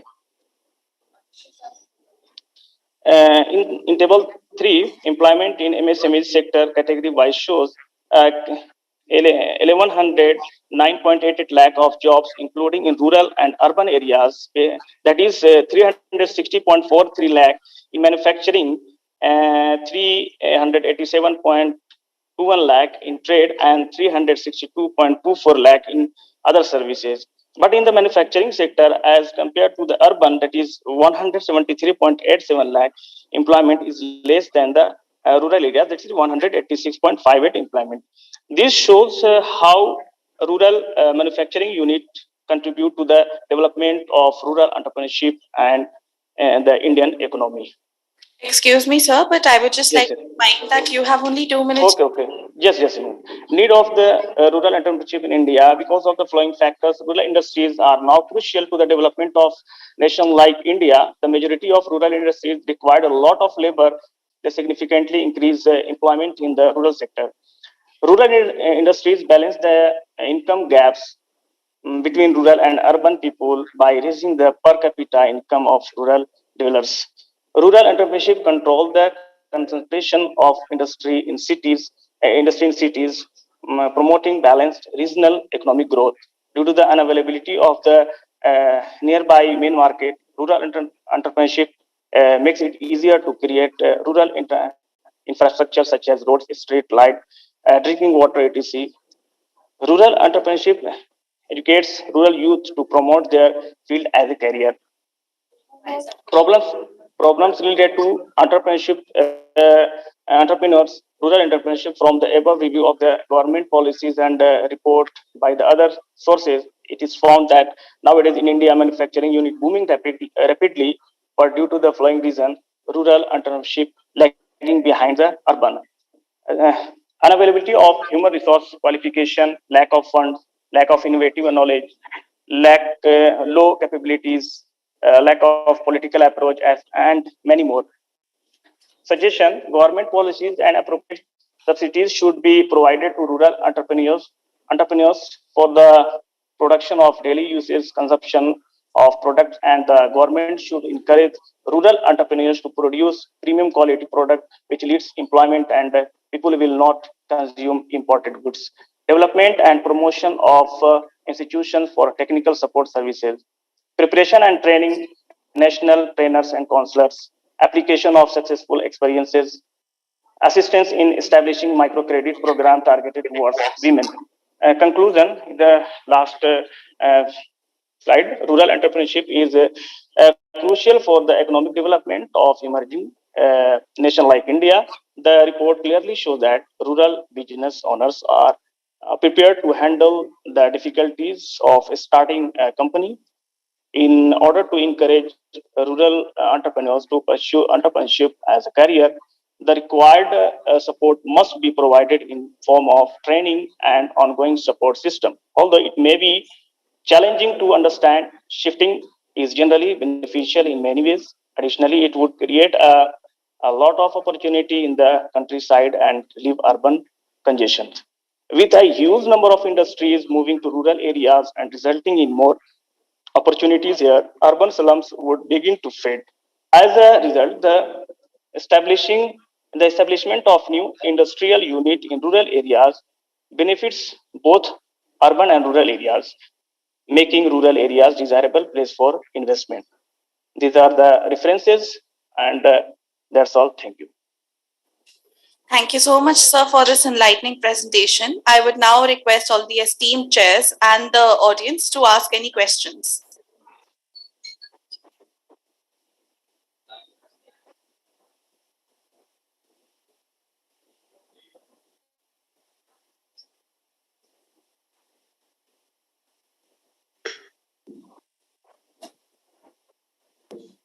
It's a very, may I, ma'am, Chabi ma'am?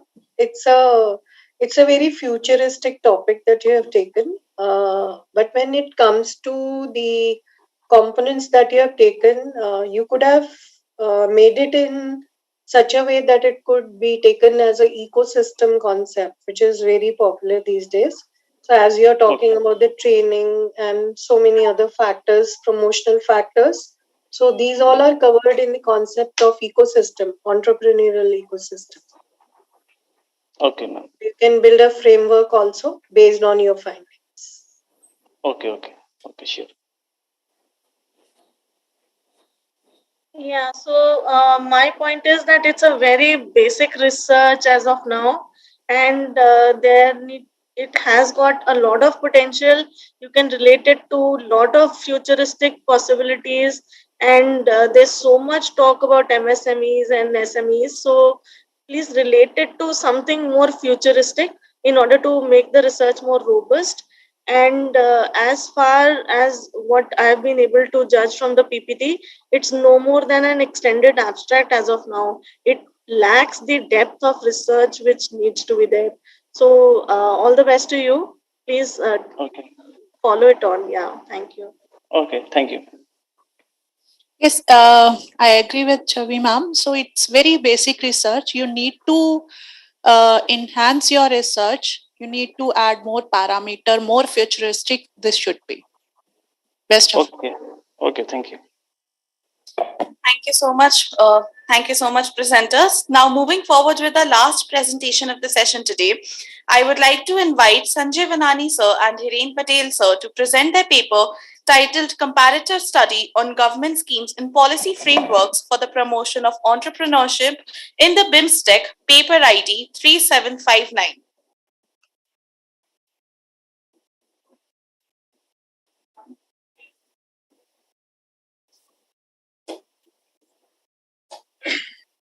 So, good morning, one and all. I hope my presentation is visible for everyone. Yes, sir.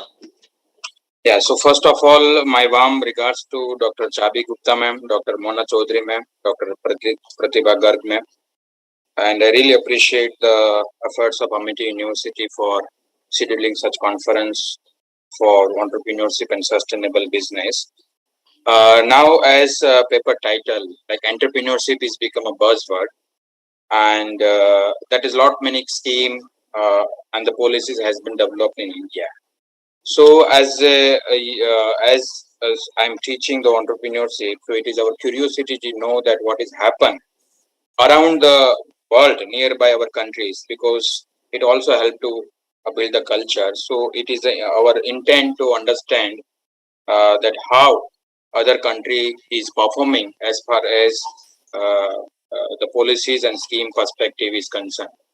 So primary the one concern is like that we are focusing on the 7 countries, It is a Bay of Bengal initiative, is a multi-sectoral and technical economic cooperation, BIMSTEC, right? And we know that almost it is stand in the South Asia. So we try to understand that what other countries are doing as far as the entrepreneurship is concerned. So this is the aim of the paper, to improve the understanding of the programs and regulation for entrepreneurs in the BIMSTEC region. Second one is to examine the comparative study of the government schemes, regulatories, and policy framework to identify potential obstacles among many of the framework in India, Bangladesh, Thailand, Sri Lanka, Nepal, Bhutan, and the whole paper is based on the secondary literature. All right. So this is the if we talk about the global trade, entrepreneurship cultures, trade and practices, the BIMSTEC having a huge stake, especially in the world populations and the trade. So here we have mentioned there is 22% of the world populations that represent the BIMSTEC, and total 3.7 US trillion dollar they are doing business with each other. Now this is about the Thailand.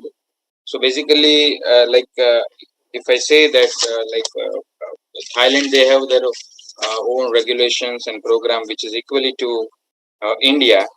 They have implemented laws and regulations during the early stage of its development. 1940s to 1960s, they encouraged expansion of the agriculture sector and micro enterprises.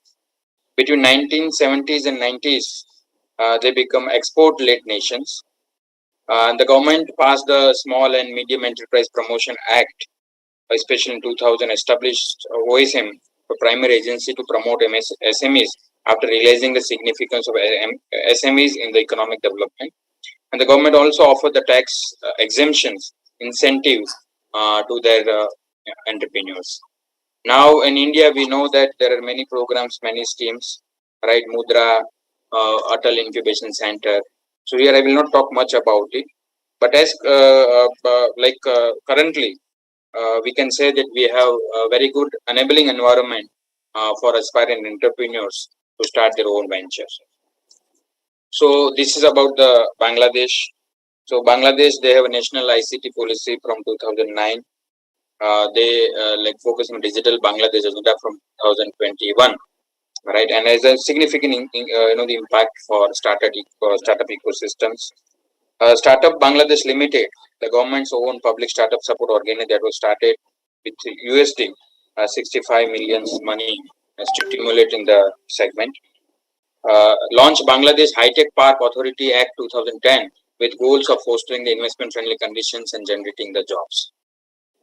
Along with that, they have one more two initiatives, like they have as incubation centers, mentorship programs, and other grant programs. They're also having the entrepreneurship and skill development projects launched by the Bangladesh Development Authorities, as an investment institute focus for job creations rather than job seeking.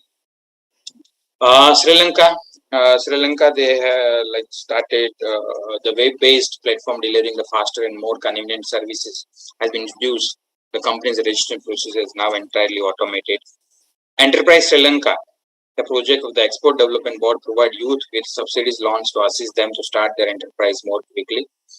And other programs like government-sponsored events, Spiralations and Disrupt Asia, which are administered by the ICT Agency of Sri Lanka, introduce the business to lenders, accelerators, and mentors, investors, academics, students, businesses, and entrepreneurs come together at the startup conference and exhibit known as a Disrupt Asia. Bhutan. So Bhutan, they have different programs like the government launch Narrowing the Gap initiative, the policy launch with 1.2 billion cottage and small scale industries and startup taxi programs. Bhutan developed the CSA policy 2019 along with the 6 major domains of focus for the ecosystem of entrepreneurships. And Bhutan governments has developed several programs over the years and has taken part events like EDP's training with NGOs and other institutions in the countries. Nepal, they have programs like Industrial Enterprise Act 1961. They are also providing the incentive to the entrepreneurs. They also launched youth and self-employment funds rural self-reliance funds, economic elevation funds, women's entrepreneurship development funds, technology development funds, and challenge funds. And 2018-19, they are also offering the loans to the young peoples using their educational certificate as a collateral. The government also announced the financial incentive for the prospective new firms in 2019-20 up to 5 millions. It's begin putting together work method. The government established the 5 millions startup funds for 2020-21 to provide loans with an interest rate of 2% to support the creating entrepreneurs affected by the pandemic. So, comparative perspective, we see that all the 7 countries, if we compare their programs and schemes, would say that they are having a significant programs and scheme to promote entrepreneurship within their countries. But one thing that is not there, that is for overseas people. So Some sorry to people, interrupt you, sir. You're only left 2 minutes, so please wrap up okay. your. Sure.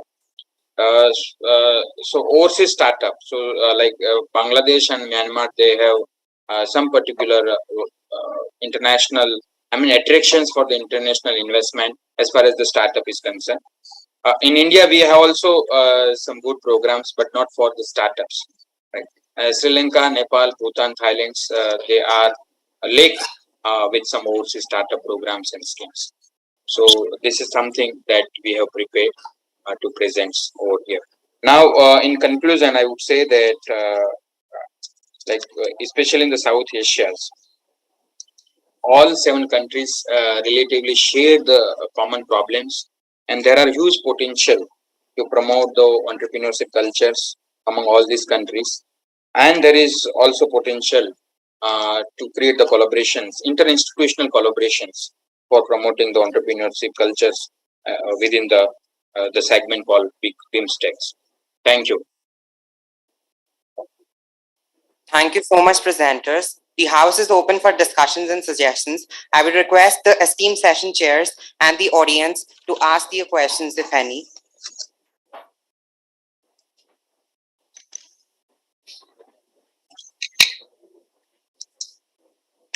I request the session chairs to ask their questions. Okay, I'll go first. So, yes, it's a very comprehensive data that you have collected, sir. And I just have one suggestion for whenever we talk about entrepreneurship. So, yes, the policies generally what are highlighted are the success stories. But also, there's another dimension to it that where the policies have not worked as per expectations. Okay. So failure cases, they are very important to highlight as well during research because that opens up new thought processes and the policymakers can really benefit from that because the policy has been announced and the impact of the policy, if you can include in your research, will add value and add depth to your research and also the failure cases. That's my only suggestion. Thank you. Sure. Thank you, ma'am. So you have considered a policy formulation. So how policies are implemented, how successful it is, that should be added. So whether what are the limitation, whether this is successful or not. So impact of policy. So not only formulation part, but implementation part should also be covered. Okay. Thank you, madam. Then only we will be able to identify the problems that are working as barriers. Thank you so much to our esteemed session chairs for their insightful suggestions. With this, we come to an end of our virtual session on the theme Entrepreneurial Practices for Sustainability. I would like to thank all the session chairs, presenter, session coordinator, audience, the organizing team, and staff. It was indeed an enriching session, and I hope everyone has greatly benefited by it, by the views shared by the speakers. Thank you.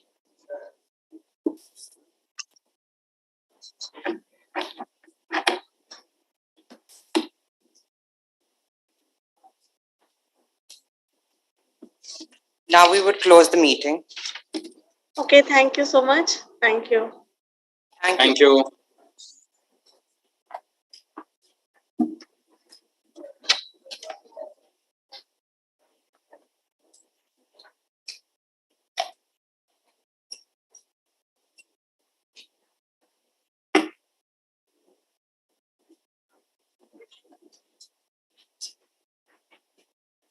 I request participants to leave the meeting.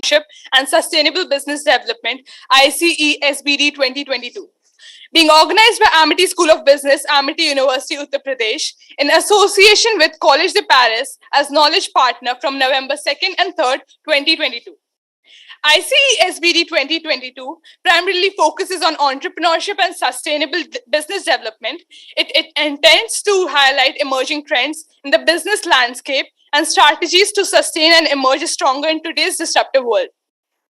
The conference aims at bringing startups, entrepreneurship, aspirants, SMEs, incubates, academicians, researchers, bankers, venture capitalists, accelerators, investors, financial experts, corporate leaders, startup alumni, etc., from varied fields to a common platform to exchange their best practices, funding, research, and recent trends in entrepreneurship. Today, we have been joined by Dr. Pooja Goyal, Dr. Gaurav Sood, Dr. Khushbu Basin as our esteemed session chairs for this track on the theme Sustainable Entrepreneurial Ecosystem. To begin with, I will request Dr. Vandana Gupta and Dr. Gaurav Sood sir to welcome our esteemed session chairs with sapling as a symbol of prosperity and gratitude. Our first session chair is Dr. Pooja Goyal.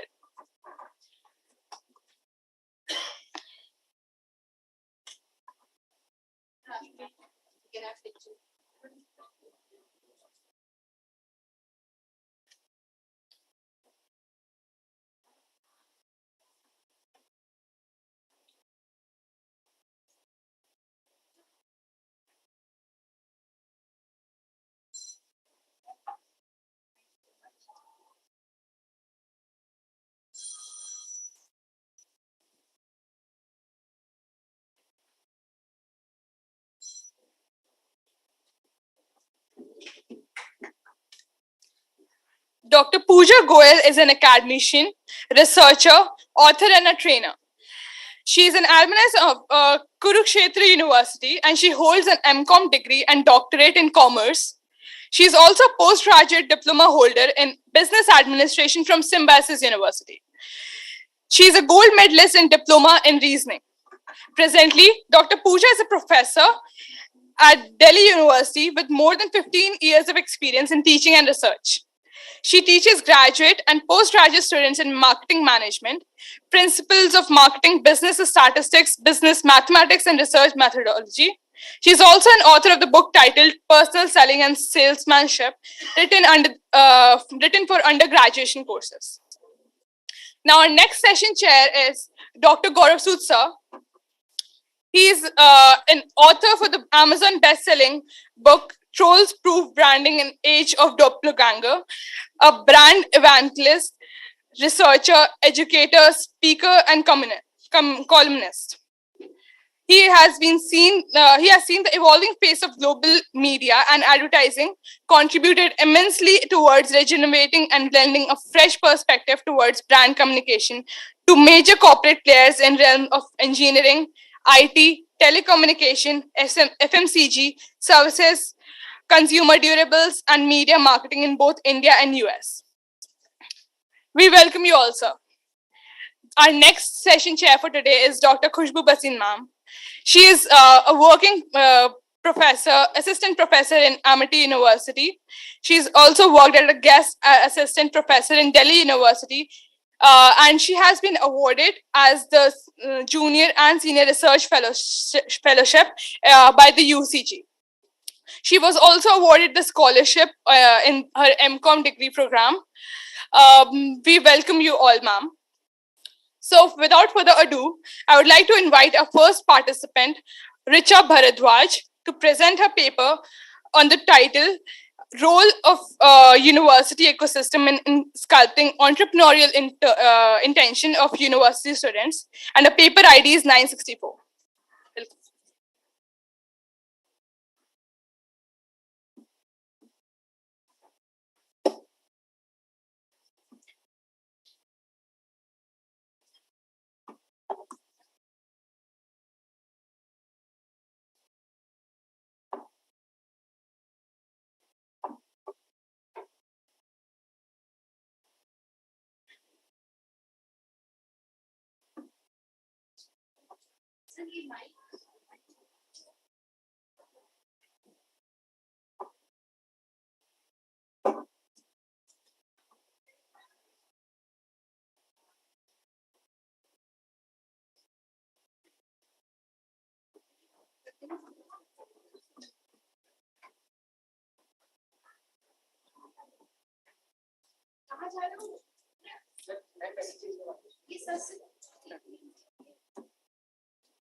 Sure, sir. Very good afternoon to the respected session chairs and my all dear colleagues.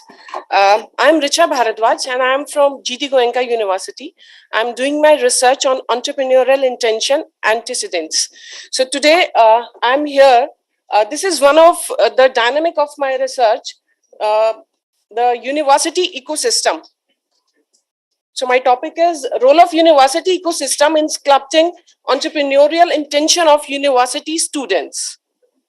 So first is what exactly entrepreneurship is. As we all are aware from yesterday itself, we have heard this word so many times, but still entrepreneurship can be defined as the process of discovering, evaluating, identifying, and exploring value creating opportunities through innovation to produce goods and services. So one of the dynamic tool to endorse the economic development of a nation. Without entrepreneurship, we can't even imagine the development of a nation. And after COVID-19 situation, we all have witnessed what has happened to the jobs in the companies. The people who had their own businesses or who had the skills in themselves were able to survive in those tough situations. So even from 2014 itself, the Modi government is also putting a lot of stress on people making Atmanirbhar, India making Atmanirbhar and self-enabled. So entrepreneurship is one of the most important thing for an economy. It boosts employment generation directly as well as indirectly. It contributes towards economic growth of a nation, accelerate economic development through generating new ideas and converting them into profitable ventures. And in this last year, there was a global summit in Dubai, and India was emerged as a third largest economy, the ecosystem for startups. So it's very crucial for any country's development. And nowadays also we are seeing that there is a lot of hue and cry in the Western countries. We have seen Germany and the other European Union countries, but our economy is the only one which is going at a slow pace, but towards the upward direction. So incubator of technological innovation, provider of employment opportunities, and help to reduce high rate of unemployment and poverty in both urban and rural areas. So the focus of our government as well as economy is also towards urban and the rural sector at both the times. So what is intention exactly? Intention is basically a voluntary and conscious and convicted decision to do something. And entrepreneurial intention is when a person is very much conscious and they are dedicated towards making a new firm to work or to make a startup. That is the intention. Behind any of the work we do, we must have an intention first. Only intentions turn into actions. If we don't have a convicted intention, we can't turn our intentions into action. So entrepreneurial intention is a conscious awareness and conviction by an individual to start a new business. It is based on subjective thinking. Entrepreneurial intention can be understood as efforts made by a person to become an entrepreneur. So this can be understood as a person's motivation to do entrepreneurial activities. The motivation can be intrinsic, extrinsic, as well as acquired. So when we talk about the university ecosystem, we try to bring out those intrinsic attitude, that those values, by giving them the right atmosphere to become an entrepreneur. So entrepreneurial intention is a kind of knack which is there in a person or can be created by providing right atmosphere and ecosystem. So when we talk about university ecosystem, we talk about the right atmosphere for the students, from where they can be motivated to have their startups. And university ecosystem, in particular, university that facilitates or hinder an individual from developing her enterprising personality and launching a new venture. University ecosystem includes the activities that motivate or foster entrepreneurial skills through curriculum, co-curriculum, infrastructure, research work, workshops, lectures, seminars, industrial collaborations, business incubator centers, business development clubs, business development cells. Yes, ma'am?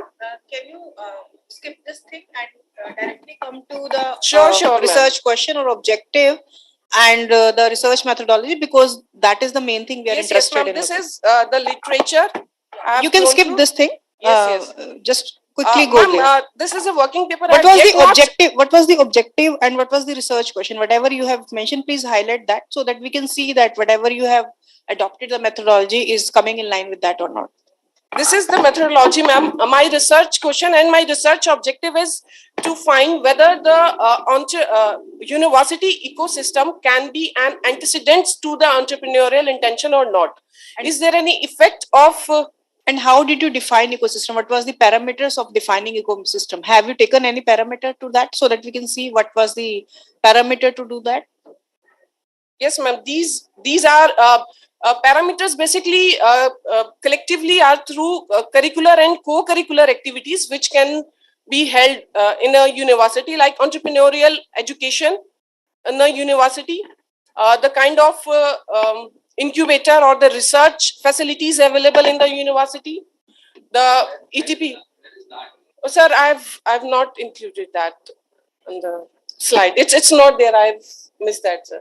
Sorry for that. So what is the scope of this? One line, what do you want to drive at? Sir, scope is to check the students, whether if we give the right atmosphere to the students, whether it leads to their higher intention to become an entrepreneur or not. Yes, checking. Yes, check. Students checking the effect of the university ecosystem on intention. If we get the right atmosphere in the university, if we have an incubator system, if we if we have those guest lectures, if we call the experts or the new entrepreneurs, whether that affect a student's intention to become an entrepreneur or not. Come to your RM. Right, ma'am. So quantitative approach is basically used, is the most appropriate for the study, and the purpose is to investigate the extent to which university ecosystem impacts the entrepreneurial intention of the students. Whether there are so many factors which affect the intention. This is one of the dimensions which I'm studying. Like attitude is there, subjective norms are there, and my base of my study is the theory of planned behavior. Subjective norms are there. Their demographic profiles of the people are there. So it's in this particular paper I have studied the university ecosystem impact on the intention of the students. Primary data from students of GD Goenka final year was collected, and I'm still working on this paper, ma'am. It has yet not been completed. Analysis is still to be done. I am done. So, through extant literature, it proves that institutions nurture a fertile ground for the entrepreneurship and stay connected with other economies to remain alert to new opportunities and safeguards the job of the future. To promote and maintain the entrepreneurial environment in the country, we need strong motivation among our students regarding entrepreneurial career, and university ecosystem plays a pivot role in sculpting the intention of the students to become an entrepreneur. This has been proved by earlier studies. So my analysis is yet to be done. I have yet to send, but from the extant literature and prior literature, it has been proved, but it hasn't been studied to a much detail. So my motive is to do more to cover the more dimension, the more variables for the ecosystem, to study the ecosystem. Which semester? Sorry, Which semester are you? sir, I've just submitted my synopsis. Third semester. Sir. Yes, ma'am. Questions? All right. So you said that an entrepreneur is somebody who starts a company or has an intention to start a company, right? That defines entrepreneur. I mean, if you don't start a company, you don't have an intention to have an entrepreneurial mindset or learn about how an entrepreneur functions. Didn't get, sir. Sorry. I said, if you don't start a company, you don't have an intention to start a company, right? For example, a CEO of a company. Okay. Right? Is he an entrepreneur or not? Yes, he is an entrepreneur. He's an entrepreneur, despite the fact that he hasn't started Microsoft or he hasn't started Google. No, it doesn't matter. That's industrial entrepreneurship or the institutional entrepreneurship. So the how person have those, a person whosoever has the qualities to take the risk, bear the risk, or do something for existing business as well as a new business is an entrepreneur. Okay, so there are certain criteria laid out. Yes, right? yes. So it's not right. necessary. No, it's somebody not has necessary. to start. No. Great. Anyone else has a question? So around, we would have loved if you would have shown those criteria, parameters. So it's easier for us to identify where your research is going to lead, and there'll be more valuable inputs. Right. So this is also one of feels the same. dimensions. My research includes the attitude of the students, the social norms which they see in their day-to-day life, the personality, 5-factor personality. I'll study big 5 personality factors. I'll include in that. This is one of the dimension only, university ecosystem. Another 4 dimensions are also there. So. Hi, Ruchika. Hi, Richa. Yes. So this Hello, is the ma'am. first conference presentation regarding this topic? Right. Okay, ma'am. can This you is the move first to one. your RM section? I just want to highlight something. Which, ma'am? Research methodology. Okay, ma'am. See, first of all, I would be try to suggest you in 2 ways. First, Yes, in the ma'am. case of presentation, how to present your research, and second, how you can improve upon that. Right. So, first, I'm talking about the technical aspects. You have not mentioned that how much sample you have collected, right? I couldn't see ma'am. any number here, True, right? ma'am. Second thing, I just wanted to know that engineering student, they are MTech or BTech and engineering. It's not clear there, ma'am. Yeah, so you have Graduate, not mentioned yes, that. BTech final year, ma'am. Yeah, and second question very obviously come. See, engineering is not primarily meant for the entrepreneurship. Right, ma'am. Why you have not chosen the MBA students or something like that, MBA, which have more kind of yes, degree more and more inclination intention, and yeah. more exposure. Yeah, to- because in engineering they don't teach you how to be entrepreneur, and I am not able to understand how you can trying But to ma'am, find out. practically, if we see the real scenario, the most of the startups have been started by only technical people with some new innovations and.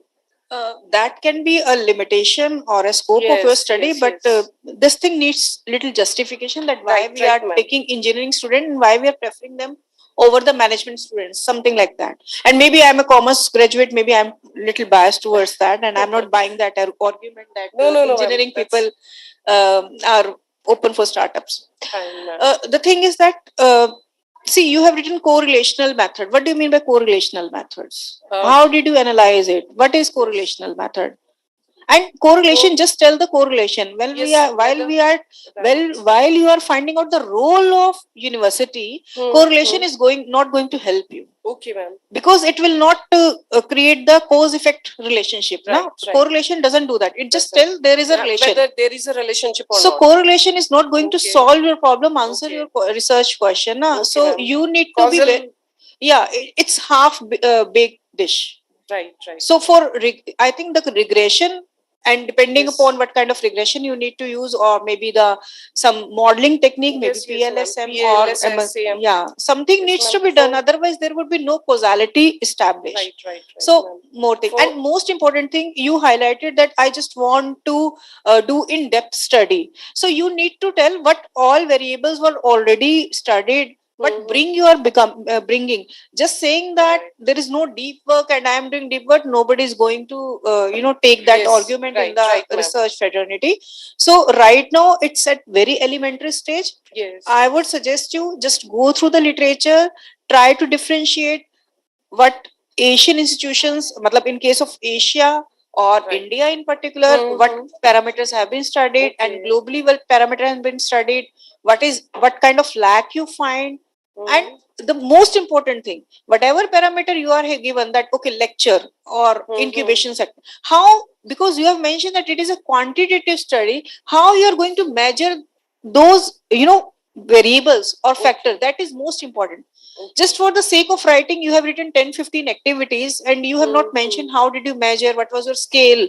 So even if your analysis has not been done, we are not able to see any scale here, any model here, and nothing is there. Yes. And when you are discussing the findings, I couldn't see any finding which is taking the clue of theory of planned behavior. What are the variables of theory of planned behavior and who has given that theory? Eisen has given that theory, ma'am, and 1980.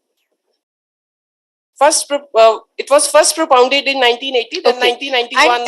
And when you are sharing the findings, you are not showing any impact of those variables or factors which are a part of theory of planned behavior on the intention. So your results should also reflect that, no?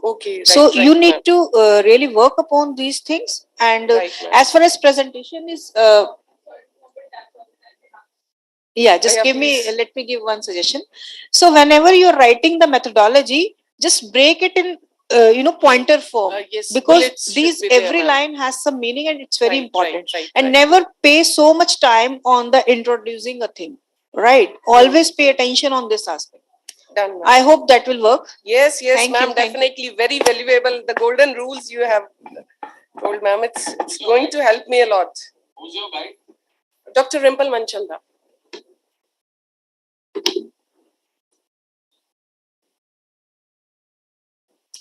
Thank you.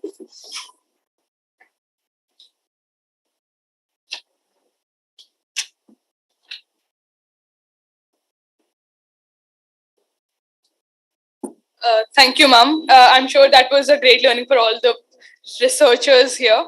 So now next we have Simra Mujahid, and her topic for the presentation is a bibliometric analysis of research on brand value, co-creation, and consumer engagement. And the paper ID is 9099.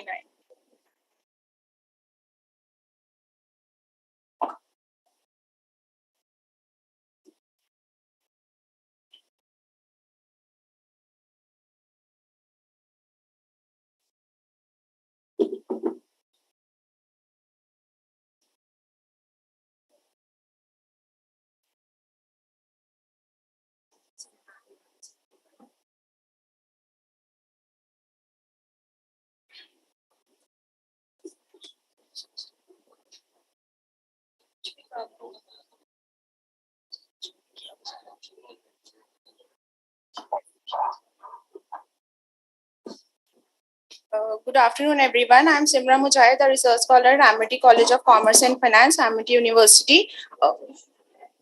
The topic of my paper is a bibliometric analysis of research on brand value, co-creation, and consumer engagement. So the notion of co-creation was popularized by Rad and Ramaswamy in the seminal article Co-opting Customer Competencies is then co-creation with the active engagement and participation has been adopted as a beneficial and valuable strategy by companies striving to achieve competitive advantage by leveraging customer competency. Customers are becoming a part of the brand itself by their active participation in the value creation process. Co-creation requires customers and the company to jointly engage in value creation. So, as the engaged consumer plays a vital role in product and service development, therefore, the goal of brand value co-creation is to strive maximum consumer engagement and achieve brand sustainability through resource integration, where the quality of engagement is essential. As company increasingly utilize co-creation strategies to relevant in the chosen market, literature and consumer engagement and brand value co-creation has also grown in volume. Due to the significant increase in the corpus around this topic, it is relevant and useful to systematically organize the literature. Thus, this paper attempts to study the pattern of already published documents using the bibliometric method. As bibliometric analysis has gained widespread recognition among researchers during the last 10 years, many bibliometric studies have emphasized on the importance of value co-creation, whereas some have focused on consumer engagement specifically. Despite being a prolific area of research in the marketing literature, there is no published work on the relationship between brand value co-creation and consumer engagement. So, the study attempts to answer the following questions. First, how many papers have been published on consumer engagement and value co-creation from 2005 up to July 2021? What are the most which are the most cited documents, and how has the literature on brand value co-creation and consumer engagement developed over time? Which authors, journal, institute, and countries are the most eminent and have contributed most to the research domain? What is the intellectual structure of the literature, and which keywords are usually used, and what are the emerging themes? So, due to the rising number of published articles in the last decade, a bibliometric study has been carried out using citation analysis, bibliographic coupling, and co-occurrence of author keyword analysis to provide an updated comprehensive framework. Bibliometric method lacks subjectiveness, give details about the most influential work on that topic, and map the research field. So, the present study has retrieved bibliographic data using the Scopus database to collect information about those publications which discuss consumer engagement in value co-creation process by including contributing author, journal, and countries. We use attributes such as paper title, abstract, source title, author name, year of publication, keyword, citation count, references, and develop the keyword search in the Scopus database. We refine the search by specifying the business management and accounting area, considering articles in English language only, with articles as exclusive document type and journal as exclusive source type. On rigorous reading of the abstract and title of the retrieved document, we have considered 398 documents for our sample and excluded documents that were not associated. The publication date date of documents ranges from 2005 to July 2021. We use bibliometric indicators as total production, total citation, average citation per document to measure the qualitative and quantitative performance of the collected data. 6 citation threshold, including more than 1, 10, 50, 100, 500, and 1000 citation respectively, represent the citation structure.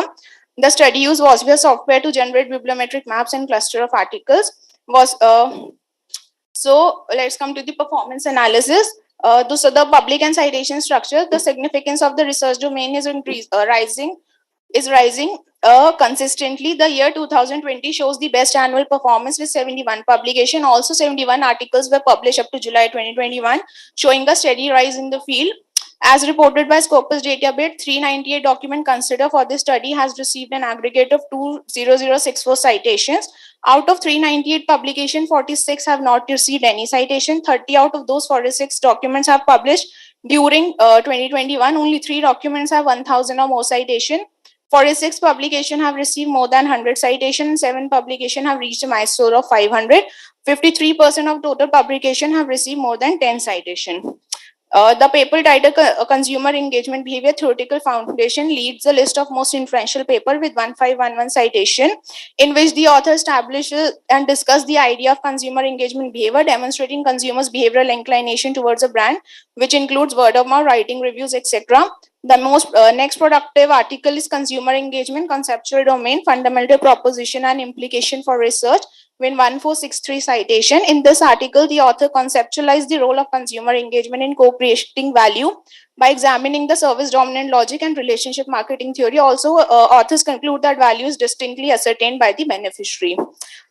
In terms of total citation, Brody proves to be most eminent author, followed by Holobeek and SD School of Bockney School of Management leads the list of 10 most influential institute. US is the most prominent country with highest number of publication and a citation count at 7421. So next is bibliographic coupling of journal.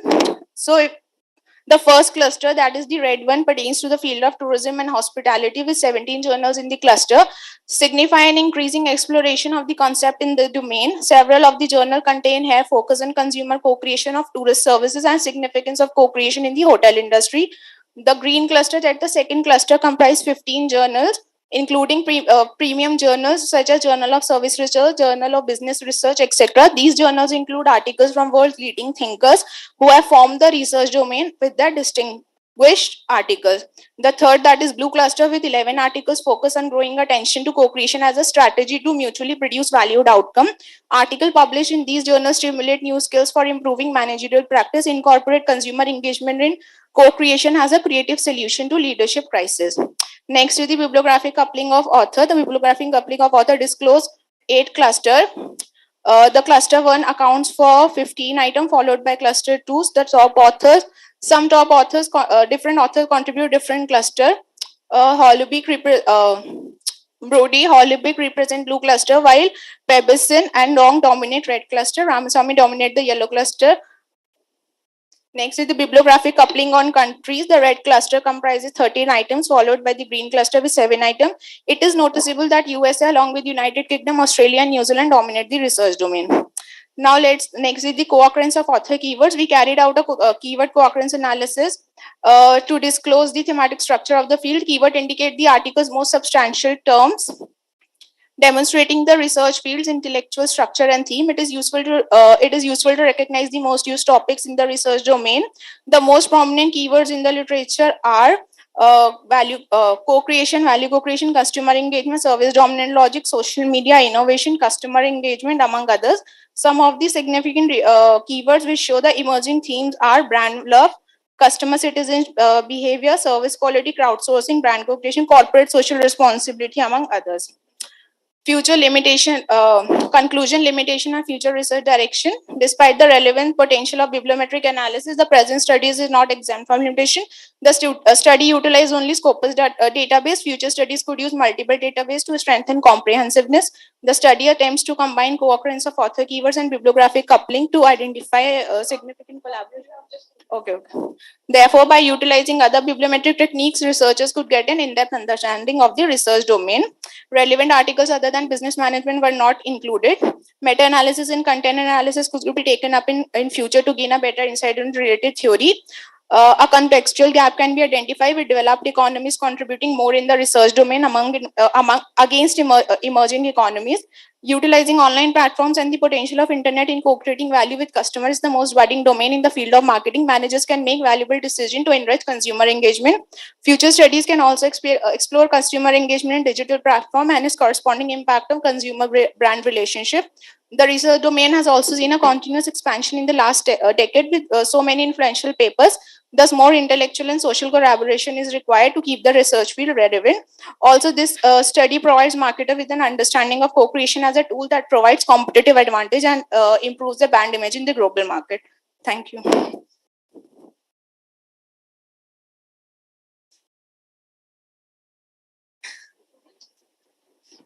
Question from the audience?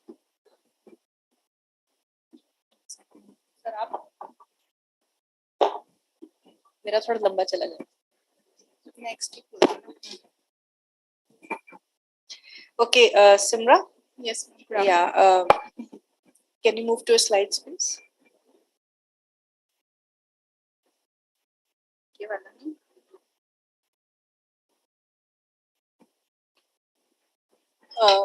Very nice attempt, but the basic objective of any bibliometric study or any LR paper is that we try to, concise the current literature or existing literature, which you have tried to do in the form of WOSPhere. Yes. But what the second important aspect is lacking, that from 7 cluster majorly based on the keywords which we are talking, because those keyword cluster will give it more sense. Nobody is now longer interested in which country is doing it, or these are very kind of descriptive data.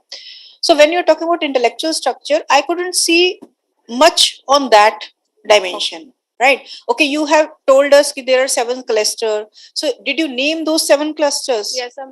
But but I couldn't see it here. That was the main, finding from the keyword and moreover, your finding should tell from these 7 cluster what is the current state of these 7 cluster, and from here to where these clusters should move. That is not visible here. You have not talked about the theories, major theories which they have used. Right now, this paper is looking like a survey. While in research, we are more interested in knowing why are the reasons behind this. Like there were many papers which were not cited at all. So you haven't mentioned the reason why these paper probably could not cited. Reason you should tell it. At most of the places, you have just given us the piece of information, but there was no insight generated out of that piece of information. So in this state, even if you are working on a great topic, even if you have used a very popular technique, WASPhere, but still, since you are lacking on the insights, you won't be able to publish it.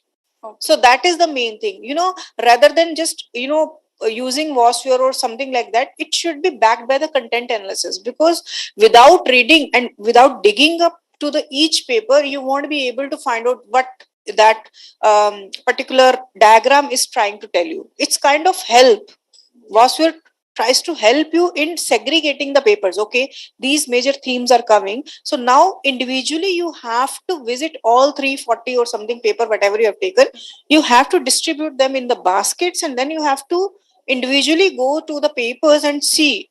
If not possible to go through every paper, at least take A star paper or at least B category paper, and then try to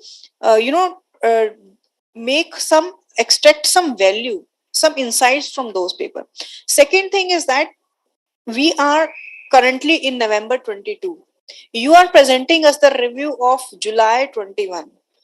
So abhi to this is not even in the publication stage, right? So whenever your study will be published, it would be very old or not relevant, since you are already yourself is telling that this particular domain is growing very fast. So you will be losing, you are already leaving lot of papers.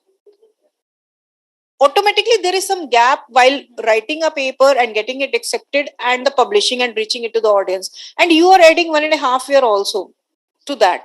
So I think you need to work on it and never write so much material on the PPT, because whatever was written there, you were reading that. So that doesn't make any sense of any PowerPoint presentation. So just keep these 2-3 things in mind. Definitely it would be a great paper. Thank you.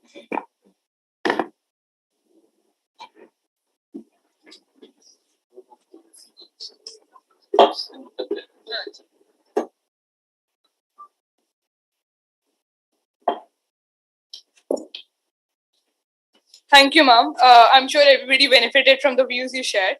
Our next presenter for the day is Nupur Kashyap, and her topic is Sustainable Consumption, a Bibliometric Study, and her ID is 9858.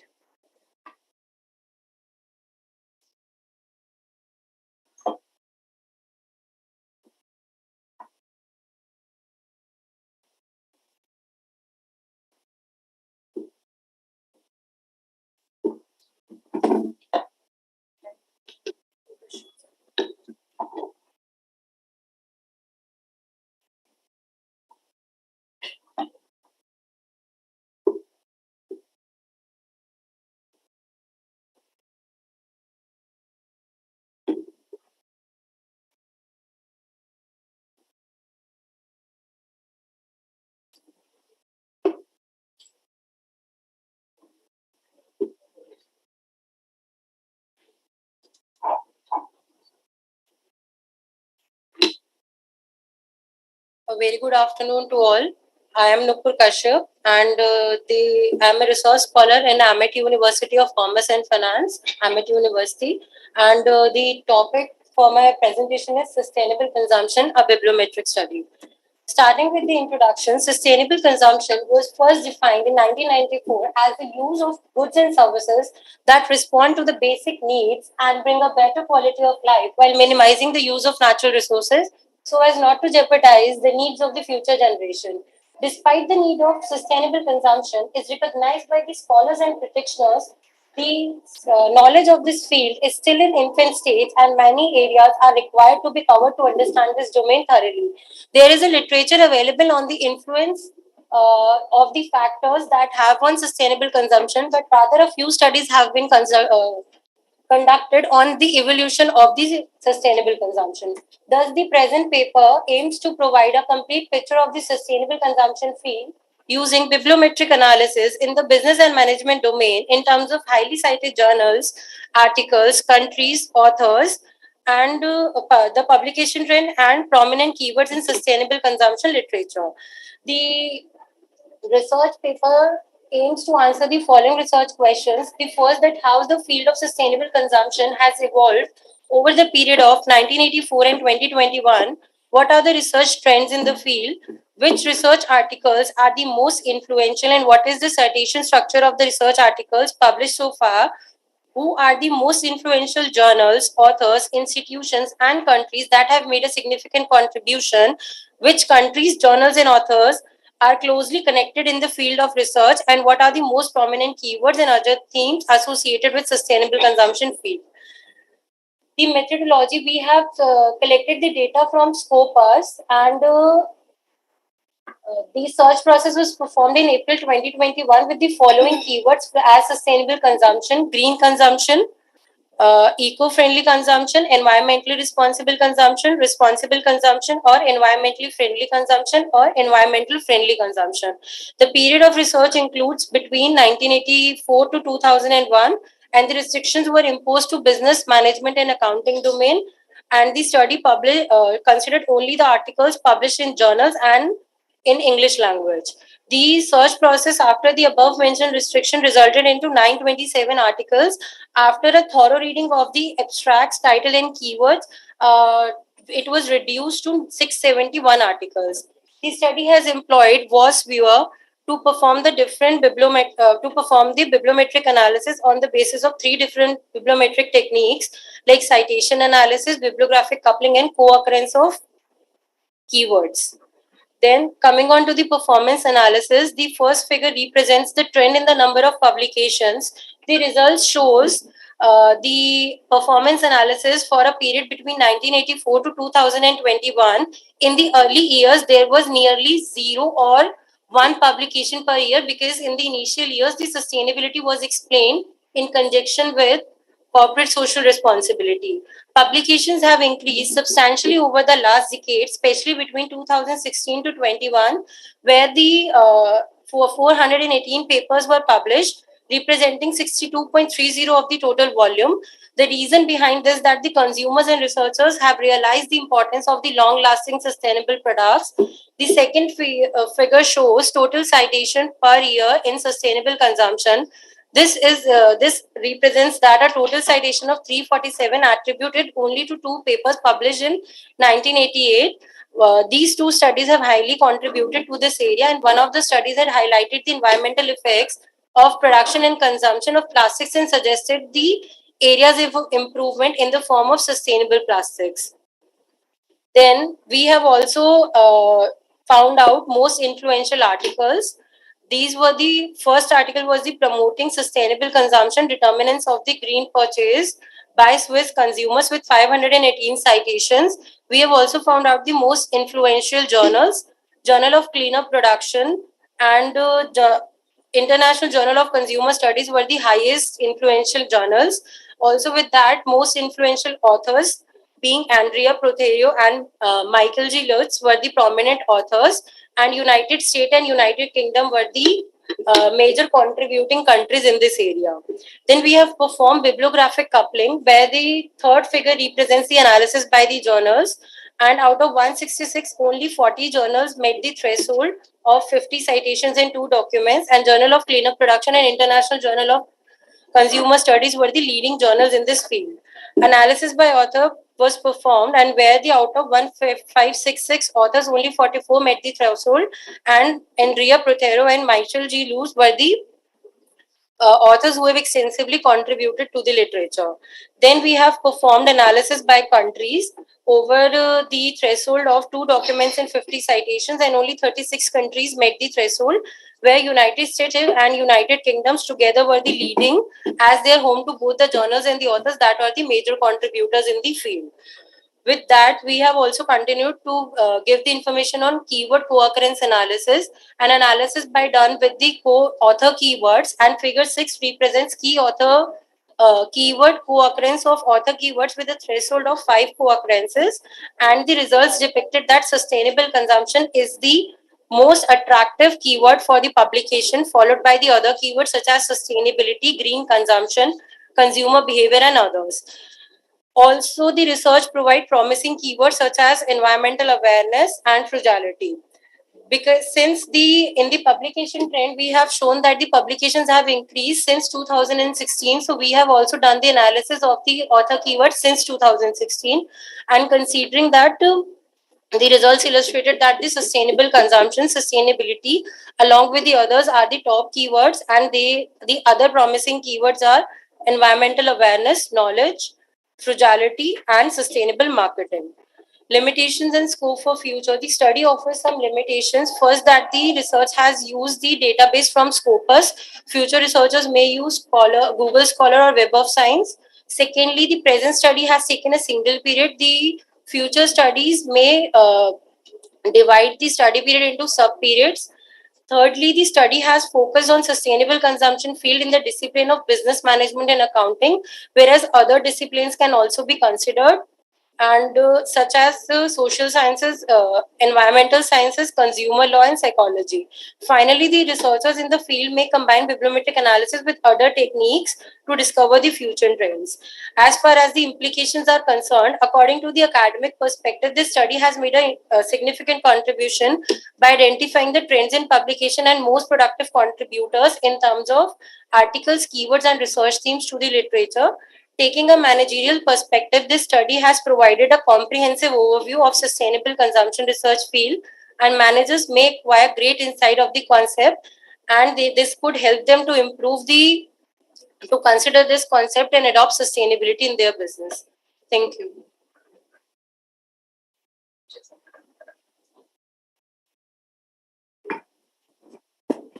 Hi, Nupur. Hello, ma'am. The first thing I just wanted to ask, everything is fine, and my suggestions would be common, but I have given to the earlier participant. When you are talking about sustainability consumption, you have given us 4 or 5 keywords, right? Yes, ma'am. That you have taken this. I just wanted to know why you have not covered other keywords. How did you make sure that these 4 or 5 keywords are the exhaustive list to define the sustainable consumption? Actually, ma'am, I have reviewed the previous literature, and there were few papers who said that these are like I have mentioned those keywords. It said that these keywords, so they are like used at one and another at point of So time. if I talk about electric vehicle, does it if any paper is on electric vehicle, right, for example, so will it come in the purview of sustainable consumption behavior or not? Which papers? Electric vehicle. If some paper is on electric vehicle, right, so will it come, and it is published in the domain of business management accounting, right, whatever you say, will it come in the purview of sustainable consumption or not? Ma'am, actually, the way I have jotted down the papers and I have selected the papers, we have selected these particular keywords only. So if this keyword is present in the paper, then we will include it, otherwise we will not. But my reason is that why that is not included. It's not a scientific. What she's saying is not a scientific way. Arriving at those 5-6 keywords, what is your criteria? There has to be a methodology. So the thing is that whenever you choose such a topic which has a wide coverage, using paper cup is also sustainable behavior. Using organic food is also sustainable behavior. Ma'am, we have taken those papers also. What I'm trying to tell you is that when you have mentioned these 4 or 5 keywords, right? So these keywords were not specifically mentioned. By chance, something came into your study, that's fine, right? Right. So what I'm trying to tell you, when you are touching upon the bibliometric study or any literature review paper based on such a broad area, it is always advisable to fix your scope.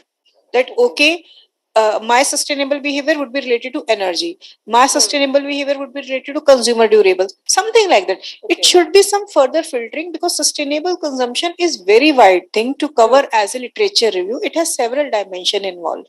So in that case, your study will not be exhaustive. It will be present just one bit. Right. When you are saying the sustainable consumption was the most promising word, it bound to be, because you have put that keyword. Why it will not occur maximum number of time?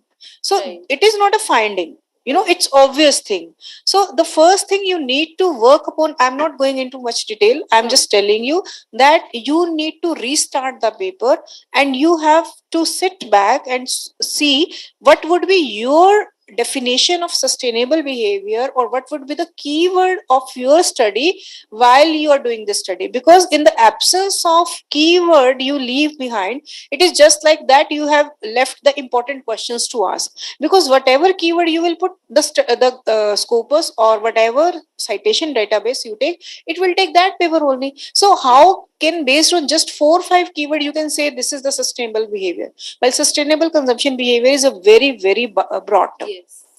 Right. Sure. So that's all from my side. Any other questions? Or you limit it to certain category. Okay. Right? As she said, food or transportation. Right? Because otherwise it's go very broad. I'll take this thing in mind, sir. I'll do that. Sure. Thank you. Okay. Thank you.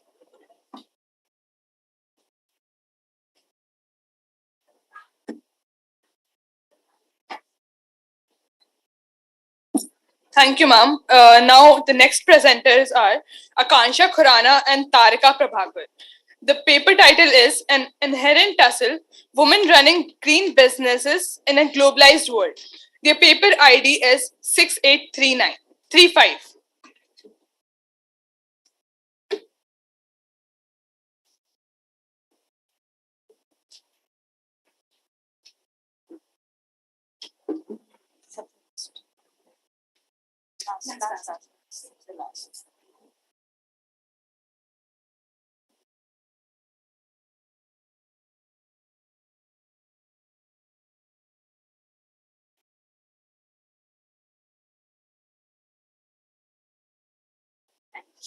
Start with the introduction. Yes. Good afternoon. I am Tarika. This is Dr. Akansha Khurana. Both of us teach at Satyavati Evening College. And I would like to give just a brief introduction and a background for our paper. This paper has been written by 3 women. Dr. Akansha Khurana is from the Commerce Department. I am from the English Literature Department. And our third collaborator, who is not here today physically, Tanushree Bhushan, she is actually an ego entrepreneur herself. So what we were trying to do when we actually wrote this paper was to try to understand whether an interdisciplinary study combining some ideas from all of these 3 disciplines, we could actually carry it out, and what was the feasibility of carrying out that sort of a project, if it is doable at all. And so it is, I believe it's at least marginally unconventional, because we've taken 3 different ideas spread over 4 basic research areas, and then we've divided them into certain questions that we have asked women egopreneurs. But I'll start with an introduction, a formal introduction, and then we'll move on through the presentation. There are many studies which define middle income group women's psychosocial traits and their ability and readiness to become entrepreneurs in the globalized market-driven Indian economy. In this context, it may seem more acceptable and possibly easier for women to become entrepreneurs now, and we have given reasons to why we are actually saying all of this. In reality, many more women are running their own enterprises. Polturi and Fani, in their paper titled Women and Green Entrepreneurship, a literature-based study in India, which was published in 2019, assert the same. They emphasize the need to foster appropriate infrastructural and psychosocial support for women to venture into entrepreneurship. Patrice Braun, in her 2010 essay, Going Green, Women Entrepreneurs and the Environment, states that women have a strong positive connection with environmental issues, and this relationship leads to more women adopting environment-friendly measures as intrinsic parts of their business model. While generally, and in traditional narratives, the emotional involvement that is characteristic of women is met with skepticism in terms of their involvement in business enterprises, in this case, it is also seen as an advantage, not only for the women themselves, but also, of course, in the larger context for the globalized economy. With larger number of women taking up entrepreneurial ventures, their environmentally conscious decisions and orientations will have many positive effects on the market because they will be offering an increasing number of eco-friendly consumer products and services. It will also, of course, be better for the consumers and for the society at large. There appears to, of course, be a positive correlation and coherence between the requirements of entrepreneurship, as it has been listed out in Shaltigar in 2005, the essay, and S. Polturi and B.V. Bhani also talk about this relationship between entrepreneurship and women. Many of these women are participating in paradigmatic shifts occurring from the traditional discourse of globalization to the more environment-friendly discourse of planetarity, which is seen as a contemporary debate and a contemporary idea which is rising across disciplines. However, women face unique challenges, of course, because of their gender and because of the planetary nature of this work. I will take just 1 minute to introduce this idea of planetarity, which we have used as one of the fundamental ideas or areas which we are trying to discuss.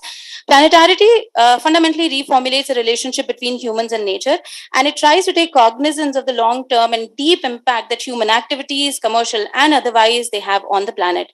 It takes, of course, into cognizance what philosophers call the agential vibrance of mute objects, consumer products, or any other fruits of human labor, and try to theorize how these impact the world that the humans have quite literally, well, taken over. Right? So that is the part which comes from the English literature domain. In this context, legal and policy incentives available for women and for environment-friendly ventures can also help make their entrepreneurial ventures more viable. We have tried to access the challenges they face doing environmentally conscious businesses and their own perception of which of these challenges they attribute to their gender and which they attribute to having a green focus to their enterprises. Through some primary and secondary data, the distance between their vision for a greener world and for the real-time experience has been gauged through this paper. This paper is written, of course, in an interdisciplinary perspective, and I reiterate again, commerce, economics and literature. So we'll start again the literature review. These are the 5 papers that are directly related with what we're talking about here. Because we were given a limitation of 10 slides, there were other papers that we have referred to, but we have not listed them here. Yes. Yeah, I just wanted this slide.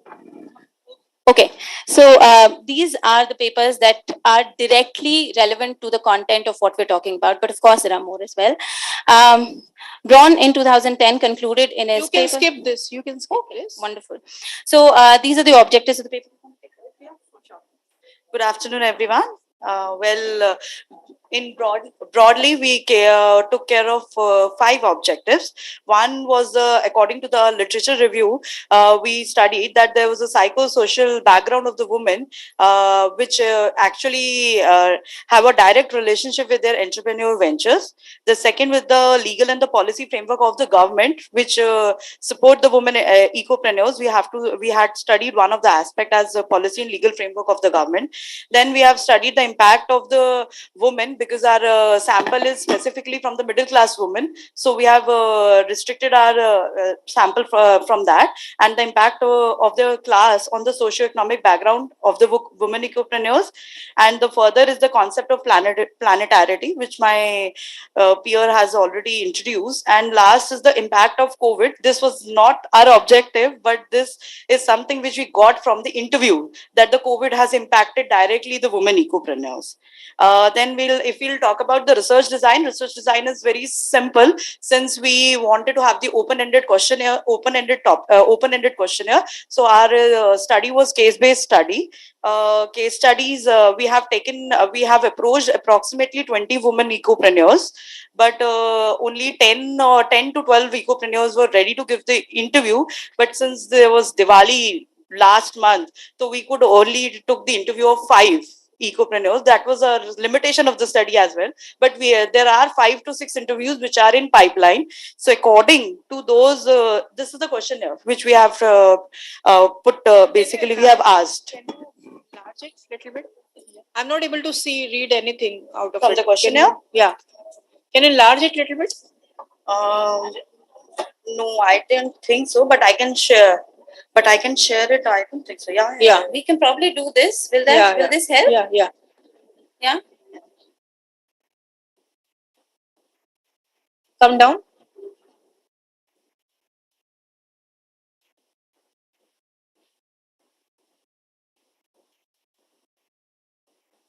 And we actually wanted to discuss these in more detail, but 10 minutes is too short a time. So we only have the conclusions to talk about here. And because we started off by trying to understand, or we actually came across some interesting studies. One of them was Polti and wait, let me just get the exact name. Polturi and Bhani. That was a paper that we actually started off with, and they made a very interesting correlation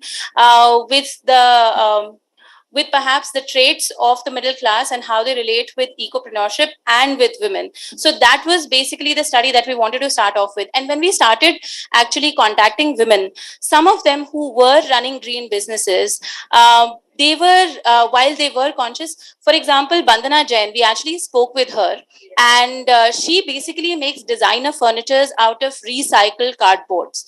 But the consumer base that she is actually looking at is very different from all the other enterprises and all the other business persons that we came in touch with. And so we thought that if we actually make the study that vast, we would not be able to have any kind of generic conclusions at all. And we realized that from the kind of theories that we were looking at, coming from a middle class background, it was just one way for us to narrow down the scope of the study that we were undertaking. Otherwise, for three independent researchers without any kind of infrastructural support, the study was too far ranging. So How do you define middle class? we've used some of the parameters which have been given in these in these papers, but more than that, we realized that because we wanted qualitative data, so we also spoke to the entrepreneurs and we asked them if they actually if they associate with that term, because in economic terms, of course, the definitions become very, very specific. But we also wanted to understand how these women understand their own role as entrepreneurs and where they see themselves as being represented. So In the absence of any objective number or any particular thing, this term is very much subjective to the person. Let's say I don't want to see myself as a middle class, or I want to see how you are. which kind of contradiction actually happened in the specific case that I've cited, Bandana Jain? She runs. Yeah, we actually are talking about some of those things later in the paper. Moreover, this class could be defined by the family background or the earning which she is making Yes. out of her business. So that is little contradictory thing which I feel. So no, we actually spoke to them and we made those kinds of we have those details as well. But again, So as I drawing said, any inference from this is very ambiguous. And she's saying no, there is other any economic terms, conditions to qualify for a middle class. Because you have asked subject, do you think middle class? Because your Do whole you research is economically are dependent middle on class? the middle class thing. Because you are sharing the perspective of middle class, and unless we are clear about the fact that what is middle class and who falls in that as a middle class income, the results would be little dicey to implement it over a larger audience or to a larger. But I think we should have some kind of definition, and if you have taken, it's very good. It should be shared in the presentation. we did have some parameters which we shared in the interview with the interviewees. Yes. Part of presentation also. I just wanted to tell. Yeah, absolutely. But as I said, we had to leave out a lot of stuff because we were told only 10 slides and no more. So Key information should not be leave behind because it's a basis of the study. yeah, but again, we've not been able to include any definitions because we need to have like these slides, the questionnaire, and so on and so forth, because we can't discuss the questionnaire either. Insights, objectives, results. Right. So are your respondents are middle class? Fine. Yes, so we have used a certain definition as well, and we discussed it with them. Planetarity also, for example, as a concept, we had to discuss with them, and we had to tell them this is the parameter within which we are working, and so we got their feedback from then on. So what were your major findings? Sorry. What were your major findings?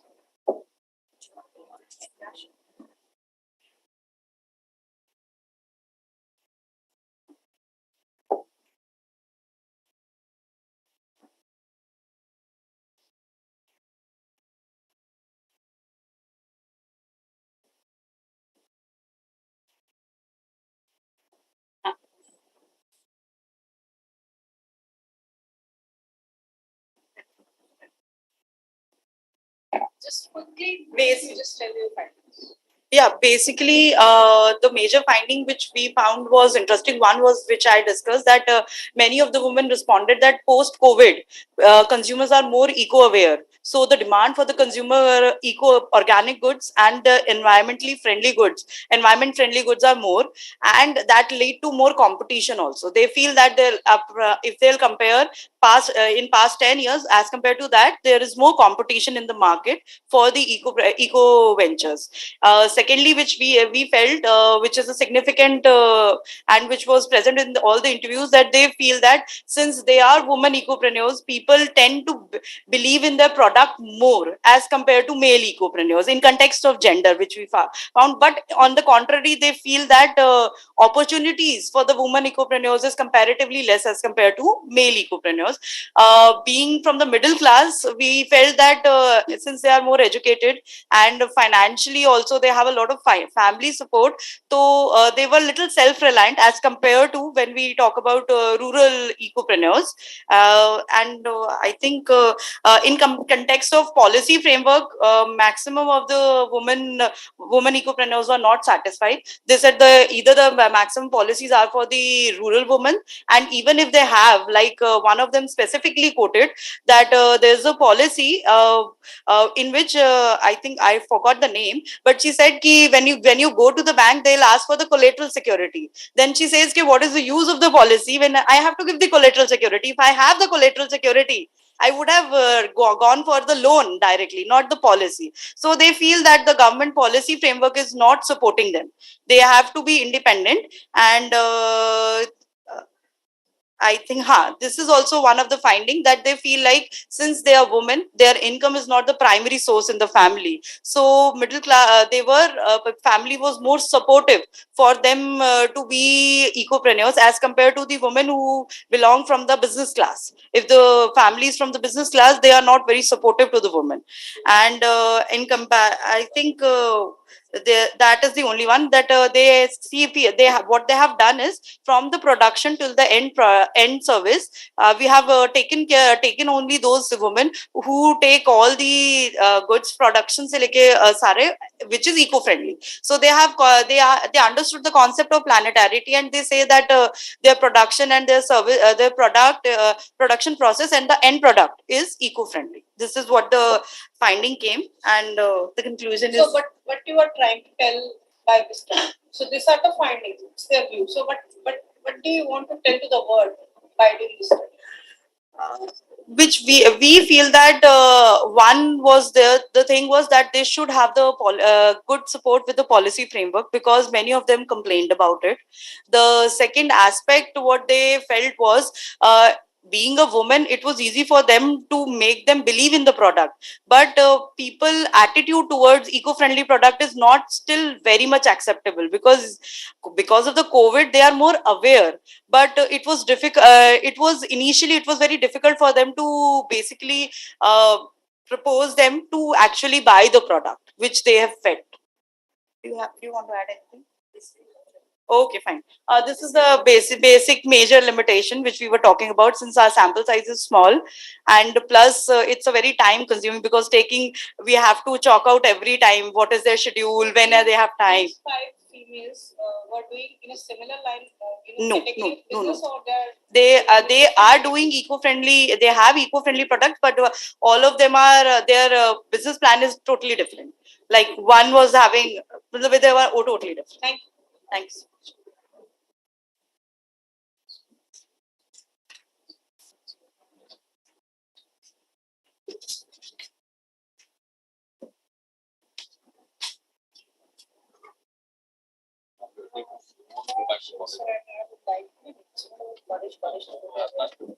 Thank you, ma'am.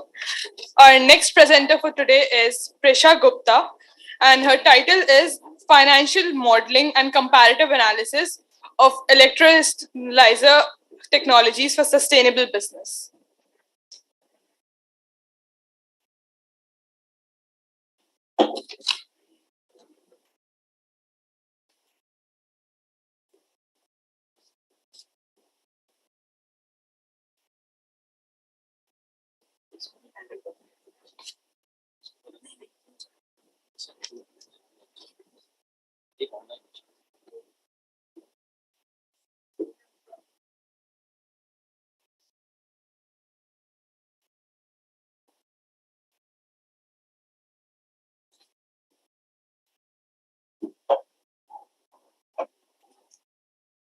Good afternoon to one and all present here. I am Prisha Gupta, a student here at Amity School of Business, Amity University, Noida, and I'm currently pursuing my bachelor's in business administration. My topic for today is financial modeling and comparative analysis of different electrolyzer technologies available for sustainable business practices. With increasing global focus on climate change and its adverse effects, countries are trying to combat the same by emerging as green economies. They are trying to transform themselves into a low carbon and resource efficient economy by promoting the utilization of renewable energies such as wind, solar, and hydropower. These energies are proving to be an efficient and effective alternative to non renewable energy sources such as coal. One of the upcoming renewable energy sources in the global economy today is green hydrogen, producing zero CO2 production. The need to switch to such sustainable alternatives was also highlighted by the data shared by the World Meteorological Organization, which recently stated that the global carbon dioxide emissions reached their peak again in 2021 and rose by 6% due to the increased use of coal worldwide. The average global temperature as a result of this rose by 1 degree Celsius above the pre-industrial level, and this even resulted in abnormally high temperatures worldwide and specifically in India, with temperatures reaching 45 degrees Celsius in 2022 summers. In this paper, I have analyzed the financial performance of a green hydrogen plant installed by the company Greenco, located in Andhra Pradesh, India. So over here are some of the literature reviews that I had conducted. If we talk about what is green hydrogen, hydrogen is the most abundant resource in the universe. However, adapting this element as an energy source can be tricky for numerous reasons. As there are no natural hydrogen deposits, it has to be extracted through different chemical processes. Currently, the most commercial way to extract this is through the steam methane reforming. So here are the research designs and limitations. The data used was an amalgamation of both the primary and the secondary resources. The financial model and the financial analysis that I had conducted as a part of the paper was made using Microsoft Excel. The model, in order to hide the confidentiality of the company, the model was based on hypothetical data and figures. Thus, it does reflect a true image, but not the exact figures of the company itself. If I now come to the analysis part, let me begin by highlighting how I went about creating the financial model first. So the first step was to study the renewable energy profiles and calculate the yearly production for the plant from these profiles. The green hydrogen plant was an amalgamation of the solar and wind hydrogen power plant, and then from there it was calculated the yearly production. Next step was to define the assumptions and prepare the three-statement model, which included the income statement, the balance sheet, and the cash flow statement. Then I calculated the project IRR and the equity IRR, amongst other key financial ratios, to see the input and the validity of other renewable energy sources. After that, I evaluated the hydrogen production assumptions using the PEM and alkaline technologies for the production of the green hydrogen. The last step was to calculate the project in equity IRR and other rates for the main hydrogen plant, which is located in Andhra Pradesh, India. Now, if I come to the comparative analysis for both the technologies, which are PEM and alkaline, we saw that the cost of hydrogen INR per kg was higher for alkaline technology with a difference of 12.81 rupees. The alkaline technology had a slightly higher project IRR value by 0.07%, while the equity IRR was considered to be exactly the same with a difference of mere 0.01%. The average DSCR ratio is exactly the same at 1.67%, and thus it was seen that PEM technology was performing better than the alkaline technology relatively. Conclusion: while there is currently rare availability of green hydrogen, and thus the price range for the same varies between 500 to 600 INR kg, this thus can be adapted as a very good sustainable resource by upcoming ecopreneurs and entrepreneurs in order to move towards a sustainable business development and inculcate the same in the green hydrogen policy introduced by Narendra Modi in last year. The grey hydrogen currently is the cheapest with 150 INR kg, followed by blue hydrogen.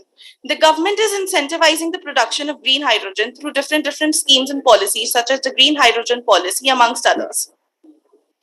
Here are the references which I had included. Thank you.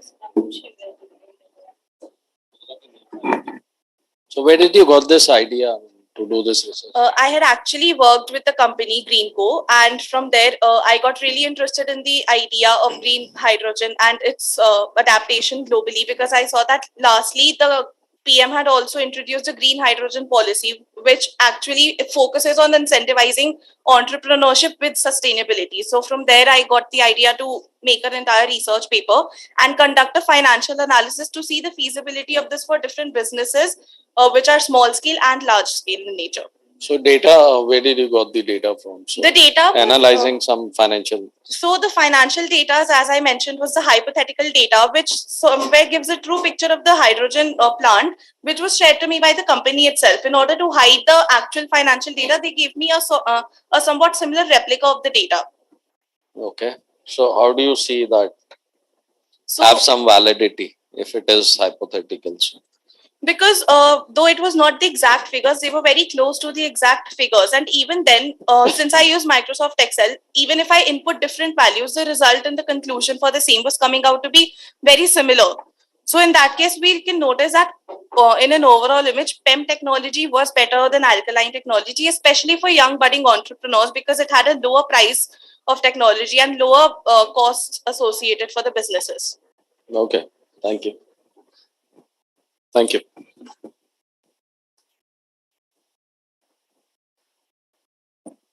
Thank you, Prisha. Now our last presenter for the day is Ms. Shruti Singh, and her title is Transforming Circular Economy by Social Entrepreneurship, and her paper ID is 4235.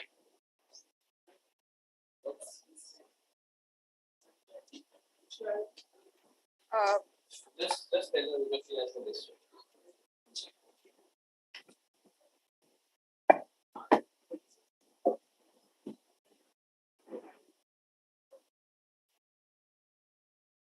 So will the online wait? Online will wait? Yes, sir. She'll be presenting online. I'm just checking if she's joined. Just see if she is available. Sir, उसके बाद कर लेते हैं. हाँ जी, sir बिल्कुल. Online time दिया होगा कोई. अगर she is flexible, then आप कर लीजिए.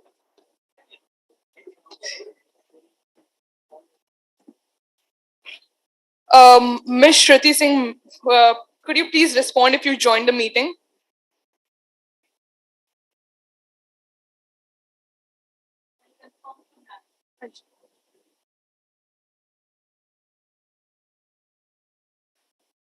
सर उनका अनम्यूट नहीं हो रहा था, आपको देखिए. सर को स्टार्ट करने से बीच में आप करेक्ट कर 10 मिनट में सर खत्म करें. उनका बस अनम्यूट नहीं हो रहा एक्चुअली. आप परमिशन दे दीजिए. अच्छा, उनका अनम्यूट नहीं हो क्या? श्रुति से.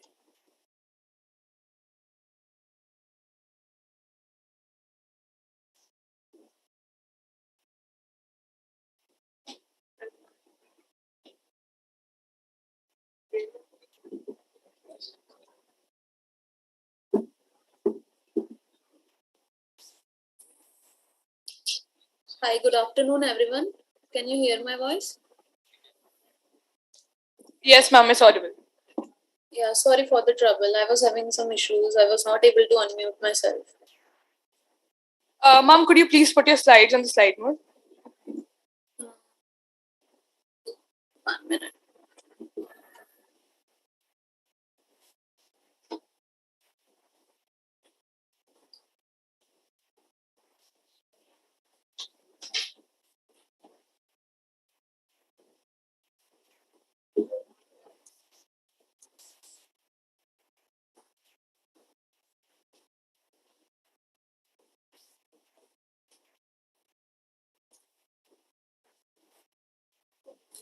Is it now okay?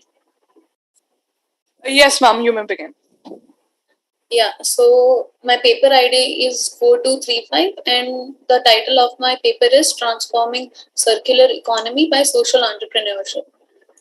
So, starting with the introduction, I'm going to first give the meaning of circular economy. So, it is a model of production and consumption which basically involves reusing, repairing, refurbishing, and recycling existing material or products as long as possible. So, the main objective of doing so is to eliminate waste and replacing the end of life concept. And now coming to the meaning of social entrepreneurship, it is a solution given by social entrepreneurship, which this is exactly how they address the social issues.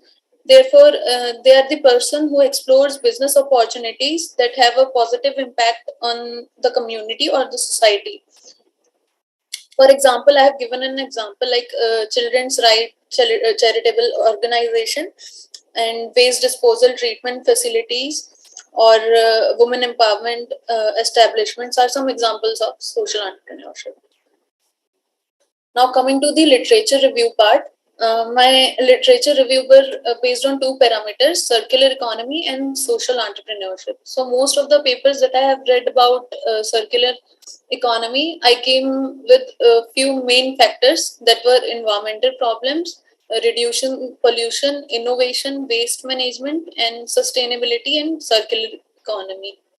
And the paper that I have read about social entrepreneurship, I came with the factors like effectiveness of social entrepreneurship, how they impact the society, how they are changing society, and how they are penetrating the market and making profit through social entrepreneurship. And also how they are resolving the existing problem in the society. So I have also made a statement by using which I have created a questionnaire, and I have used that questionnaire to ask questions from the customers of Heads Up for Tails. That's a company that I have used for my research. So the methodology that I have used is the exploratory research. I have used to create a link between circular economy and social entrepreneurship. I have used primary research with the help of questionnaires. I have asked questions to the customers of Heads Up for Tails. And the brand is, as I have already told you, that social entrepreneurship entrepreneur Rashi Narang, who is the founder of Heads Up for Tails, and using this company and the social entrepreneurship Rashi Narang, I was able to create a link in relationship between circular economy and how they are impacting the society and helping pet parents as a whole. And for data analysis, I have used NVivo. So it is a qualitative data analysis. That's why I have used NVivo. So coming to the results and discussion, the first result that I have come to is the word cloud of circular economy. So I have done research analysis differently, like analysis of circular economy I have done different and social entrepreneurship different. So this is the word cloud of questions related to circular economy. So the most frequent words used by consumers were products, innovation and quality, and interactive. So the conclusion that I have come to is like products. Most of questions revolve around HUFT's product and how they are in line with circular economy principle. Consumers explain that with examples of various products and how it is aligned with circular economy principle. For example, many people talked about HUFT's bed for cats and dogs, which is made and stuffed with used pet bottles or used newspapers. Innovation and quality, most of the consumers responded that one of the factors that attracted them to buy from HUFT was innovation in the quality of the product, and interactive, that many of the products that they sell are interactive, the toys of cats and dogs, so which help them help the pet parent to do what they are doing and keeps the pet busy. Now, coming to the word cloud of social entrepreneurship, the most highlighted words are activities, organized, animals, educating, process, helping, or informative. So, the conclusion from these are like it talks about different activities that they are carrying out, like feeding the street animal. HUFT has a different foundation, like HUFT Foundation, which only uh, contributes to the street animals and help them in feeding and uh, other adoption processes or other process of a street animal. So they're frequently coming up with different campaigns and events to raise funds, awareness, and rescue the street animals. They are spreading awareness about how to take care of street animals. Uh, the process of carrying out all these activities are hassle free, and there are small numbers of mistakes or errors. So that's why the process is highlighted. Helping the street animal by providing the best care, that's their motto. And they have few products for street dog also, like they have clothes for them, and they have dog food just for rupees 30, which is very cheap for any person to buy and feed the animals. They are also informating as they are spreading knowledge about street dogs and animals, right, through social media and various events, which people find very informative. Now, coming to sentiment analysis. So, you can see in the graph below that from the responses and statements made by the consumers on circular economy were 32%, moderately positive, and 12% very positive. So, in conclusion, it is perceived by the customer that HUFT is an innovative brand which is also considering environmental factors while manufacturing their products. They are reinventing old products into something new and innovative. One of their innovations is Yaki's 100% vegetarian chew bone, and which is the normal rawhide bones are loaded with chemicals and processed through high temperature, which can lead to problems in dogs digestive system. But HUFT provides vegetarian chew created after a lot of research, and it is made of natural yak milk and cow milk, which have no preservation. So that's an innovation which was given, sorry, this example was given by one of the customers, that's why they think the product is innovative. So this is a healthy option for a dog.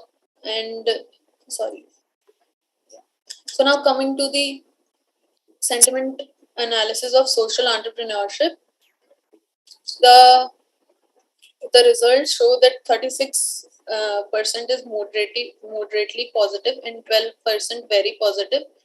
It is there is 8% moderately negative because less people are aware of HUFT Foundation.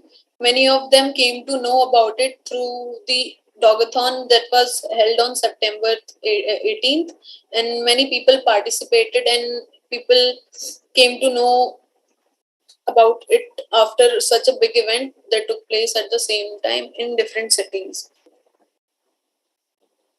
So this is the hierarchy chart, and it is combined with of circular economy and social entrepreneurship both.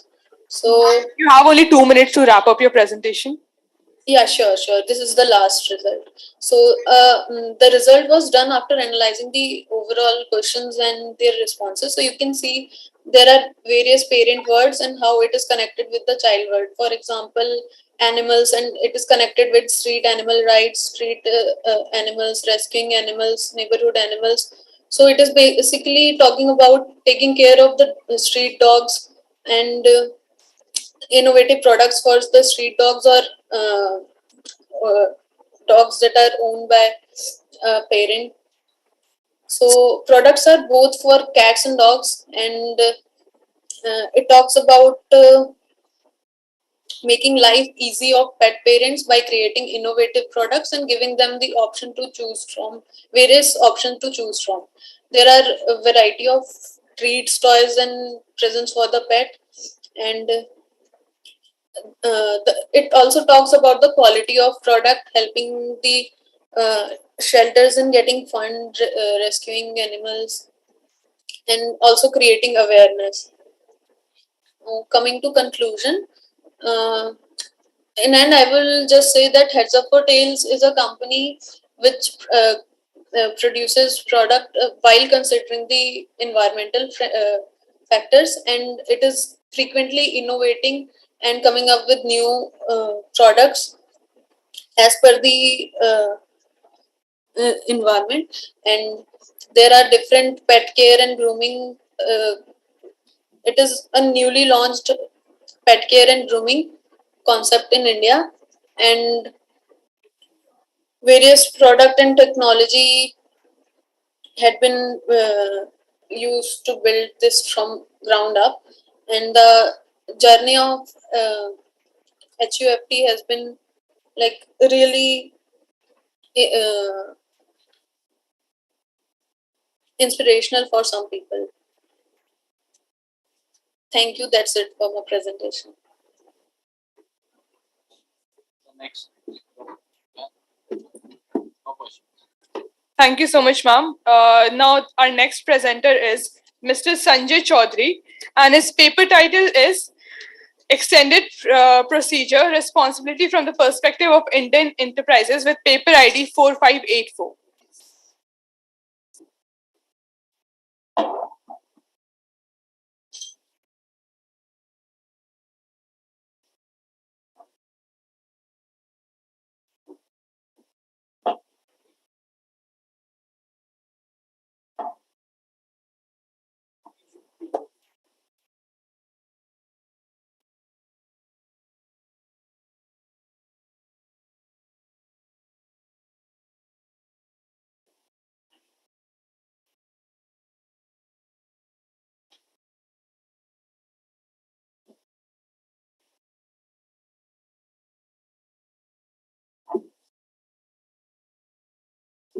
Okay, good afternoon. So I'm holding you from lunch, right? So I have 10 minutes. Okay. So this is a research paper I've written, and my co-author, I'm Sanjay Chaudhary, and Amit Jain. He runs a environmental consulting company. So today he couldn't make it because of a meeting at ministry.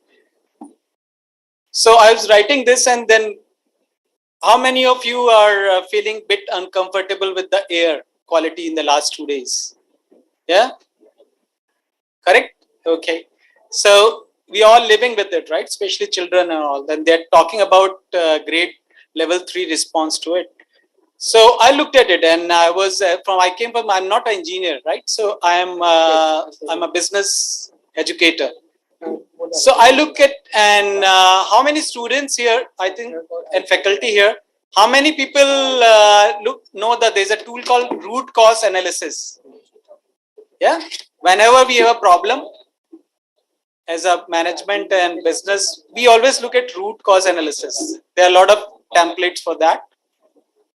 So I say, I also look at, I was living in this Delhi for last 12 years, and I say, why not let me also do the root cause analysis? And then I look at this issue called extended producer responsibility.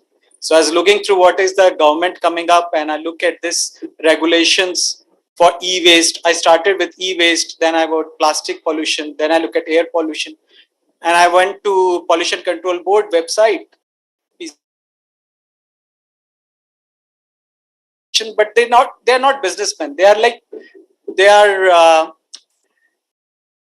regulators, right? They are the government people. But as a business person, I always look at root cause analysis. So that is a motivation for this. EPR implementation is India. So in the root cause analysis, I look at, if there's a pollution, what is the root cause? Who's at the base of this thing? So EPR is a producer responsibility for making sustainable product lifecycle management. It's one of the tools. And it started with way back in 2004 when United Nations came up with a policy on this. and it's a vital enabler. It's also part of SDG 12, right? So they have 2030 targets. We all trying to meet up. Industry is trying to meet up with that.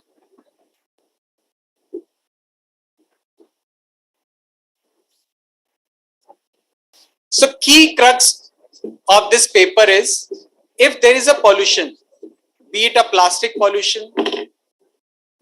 Okay, just one fact to make the thing interesting. There are more plastic bottles in the sea than the fish in the sea as of today. As we are talking, more PET bottles and plastic bags in the sea than there are actually fishes in the sea. So that is a situation quite grave. So idea is, if there is a pollution, then where does it start? So normally, when I'm talking from organization or business point, it starts at the producer. Okay, and there is a principle well known, the polluter pay principle. So they producers, they are manufacturer. So definition of producer is a manufacturer. He is an importer. If it's a finished good, it could be an importer, or it could be a brand owner.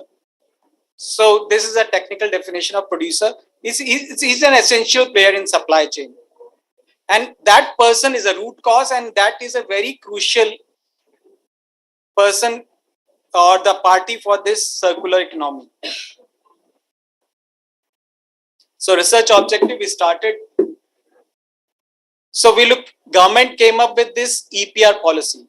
So government is aware of it, and they are for different type of e-waste and pollutions. Government came up with this policy called EPR, Extended Producer Responsibility. So as a importer, as a brand owner, as a manufacturer, you don't only have a responsibility to make something and sell it. You should, as a producer, one has to take care of the whole life cycle of the product, right? Sourcing the material, making the material, delivering it, and after that recycling it, right? So that is also, so government came up with a lot of these regulation, and I was trying to see whether it is India, it is really happening, and what is the right way of doing it. So we came up with the research objective, analyze the effect of EPR instrument on improving the organization performance, and then suggest possible ways to improve the effectiveness of EPR implementation in India. So two objectives, whether it is making any effect, and then how can we improve it. The research method, I use SAP lab method by Professor Sushil. He's an IIT professor. He came up with this situation actor process. So first you look at what is the situation. Second, you look at who are the actors. Let me see if I can. And then what is the learning? So you do a real situation analysis. Then based on then you look at what is the situation. Okay, then you look at what are the learning. Based on this situation, actors and process, what is the learning? And what are the actions you can, if you learn something, you will try to improve on it. You have to take some actions, and then you will improve the performance based on your, so that is a SAP lab framework. For SAP lab is, if you have to do any situation analysis, this is a very popular methodology. Then to get the response from the market, we did a Likert scale based survey, and we approached more than 200 enterprise employee, but because of the nature of it, we got a response of approximately 50 employees. But those 50s are all very knowledgeable because they know the EPR subject, they are involved in it. So that's why their response is of value. So they are none of them is a student. Most of them, almost all of them are working employees.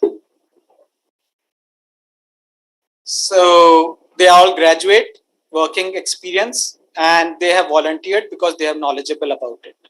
So it was done in between June to August, 3 months. And okay, so how much time I have? So 3 minutes. So I just come to two things. So if you look at what is happening in India, so this graph actually can show you. There is a producer, it goes to retailer, then it goes to consumer, and from consumer, there is a lot of agencies who collect and sort out the waste, right? And they also recover the material. So these are the company. Then they will send it to the recycling, and recycler will sell it back to the producer. So that's how the things are getting recycled in the industry. And some of that cannot be done is going to incinerators and waste fill, right? So you must be hearing a lot of hoardings in Delhi right now. And so what is my results, right? I'll directly come to the result.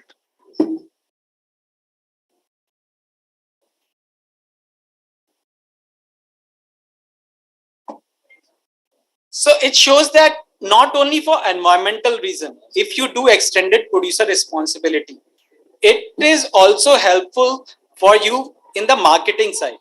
It is also helpful for an organization in the, not so much on the financial, but does have an effect in long term. So many facets of an organization performance get affected, positively affected, if the organization take extended producer responsibility.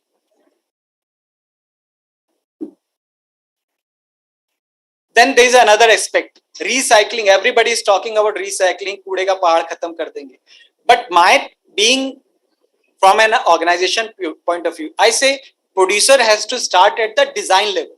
When you design your product, you design it in a such a way it could be recycled, it could be reused, right? So it has a very much a design component. It's an engineering challenge.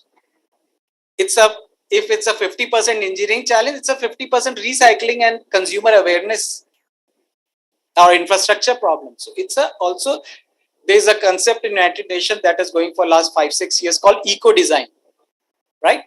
So when I was talking about eco entrepreneurship, so eco design and design in the product, if you can increase the life cycle, some product is used for 5 years, it can be used for 10 years, then it will not go into the waste. Yeah. If you design a product, then you make it so that 50% of the product can be recovered and recycled. So that is another aspect. It does have an impact on market expansion, the marketing, it is a positive. And who is the industry will take the recycling? There's a lot of concept. So in last 3 years itself, more than 500 PROs, so how does this recycling take place? There is a organization, 700 organizations are registered on Pollution Control Board. And most of them have come up in the last 5 years, not 3 years, but 5 years, 700 organizations come up who are trying to help the manufacturer recycle the thing. Okay, so one question. Just let me know or to understand it better. All right, it's a wonderful topic. Where did you start and where are you ending? So, right. Yeah. So, what was the desired outcome, and have we reached there or not? So, closing the loop basically, so that we understand it in one line, that what are the final conclusion or findings? Yeah. So we need to promote EPR. So one line objective, what was it? To improve the EPR implementation in India. EPR is getting implemented, but we have to do it at producer at the design level rather than trying to put a lot more at the recycling level, which is the focus right now. Okay, so this is all secondary data, or how much you Primary data. So how many organizations or did you? I didn't look at organization, I look at working employees. People you said they were working employee. Yeah. 45 I got. But are they part of the decision making or no? Yes, sir. Out of 45, I think 30 people are in decision making. Okay. Senior executive. I didn't ask, but I look at the level of senior. The senior or they are the junior employees. So 30 of them are because all your designing with the recycled product might increase cost, and that is not in their hand. Their decision lies somewhere else. Getting my point? Oh, okay. 30 of them are, yeah, of course, you're right. So who's responsible? I mean, this is where you are getting into. No? So how do you promote it? I mean, what will government do about it? Are the government going to give incentives on the material which could be recycled? Are there any policies towards that? Right now, government is not giving any incentive. Rather, it is only putting regulation on them that they have a target. Government has set a target for producers to do so much of recycling. Like it's a mandatory. They have made it mandatory on plastic industry. They have made it mandatory on e-waste in electronic industry, that they have to recycle X percentage by this year, X percentage by next year. Right? So they have set the target and they have penalties, but there are no incentive as such. I think you must have heard about the Coke incentives. Coke company, which have come up with several kind of, promises that we will start, changing. We will start changing our design from this year, that year. There is something which they report in sustainability reporting or in their, whatever press releases, but reality is something else. So don't you think so? Designing is that thing which cannot be applicable to every industry in a uniform manner. Designing is something related to technicalities, and we don't know whether it will be done or not. There is some doubt, right? There could be some possibility, there could not be. So don't you think there should be something else into this thing that will give more concrete kind of way to solve this problem? Because designing for each industry, it will not be uniform. So either you take a particular industry or a particular case study to prove your point, right? Just by asking these things may not be serve that purpose which you are trying to make, solve. So that's I think a case study kind of study would be better rather than some survey thing or something like that. In that case, you can read it minutely or you can study it minutely where the problem, because you started with the this root cause way. So doing that survey is not a way to handle these kind of problems. That's what I feel. So you should look for the case study method. Okay. Thank you.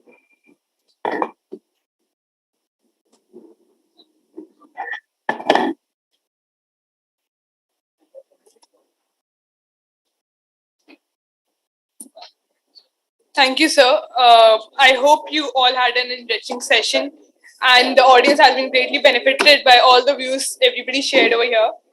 Now, I would like to request Dr. Vandana Gupta and Dr. Deepa Kapoor to present the mementos to our session chair.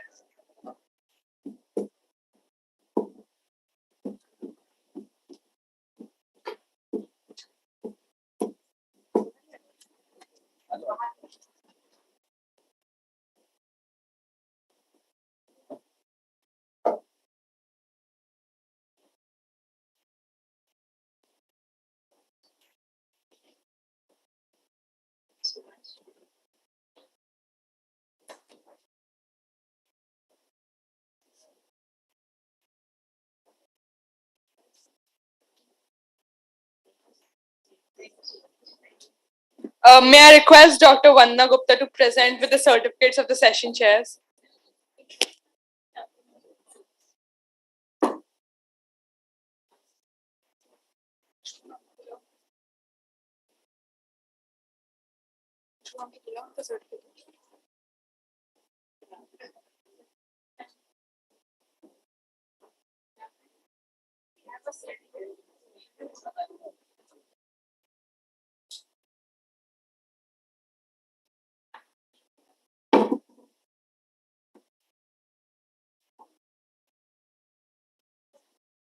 Thank you everyone for waiting patiently. Now you may all proceed for the lunch.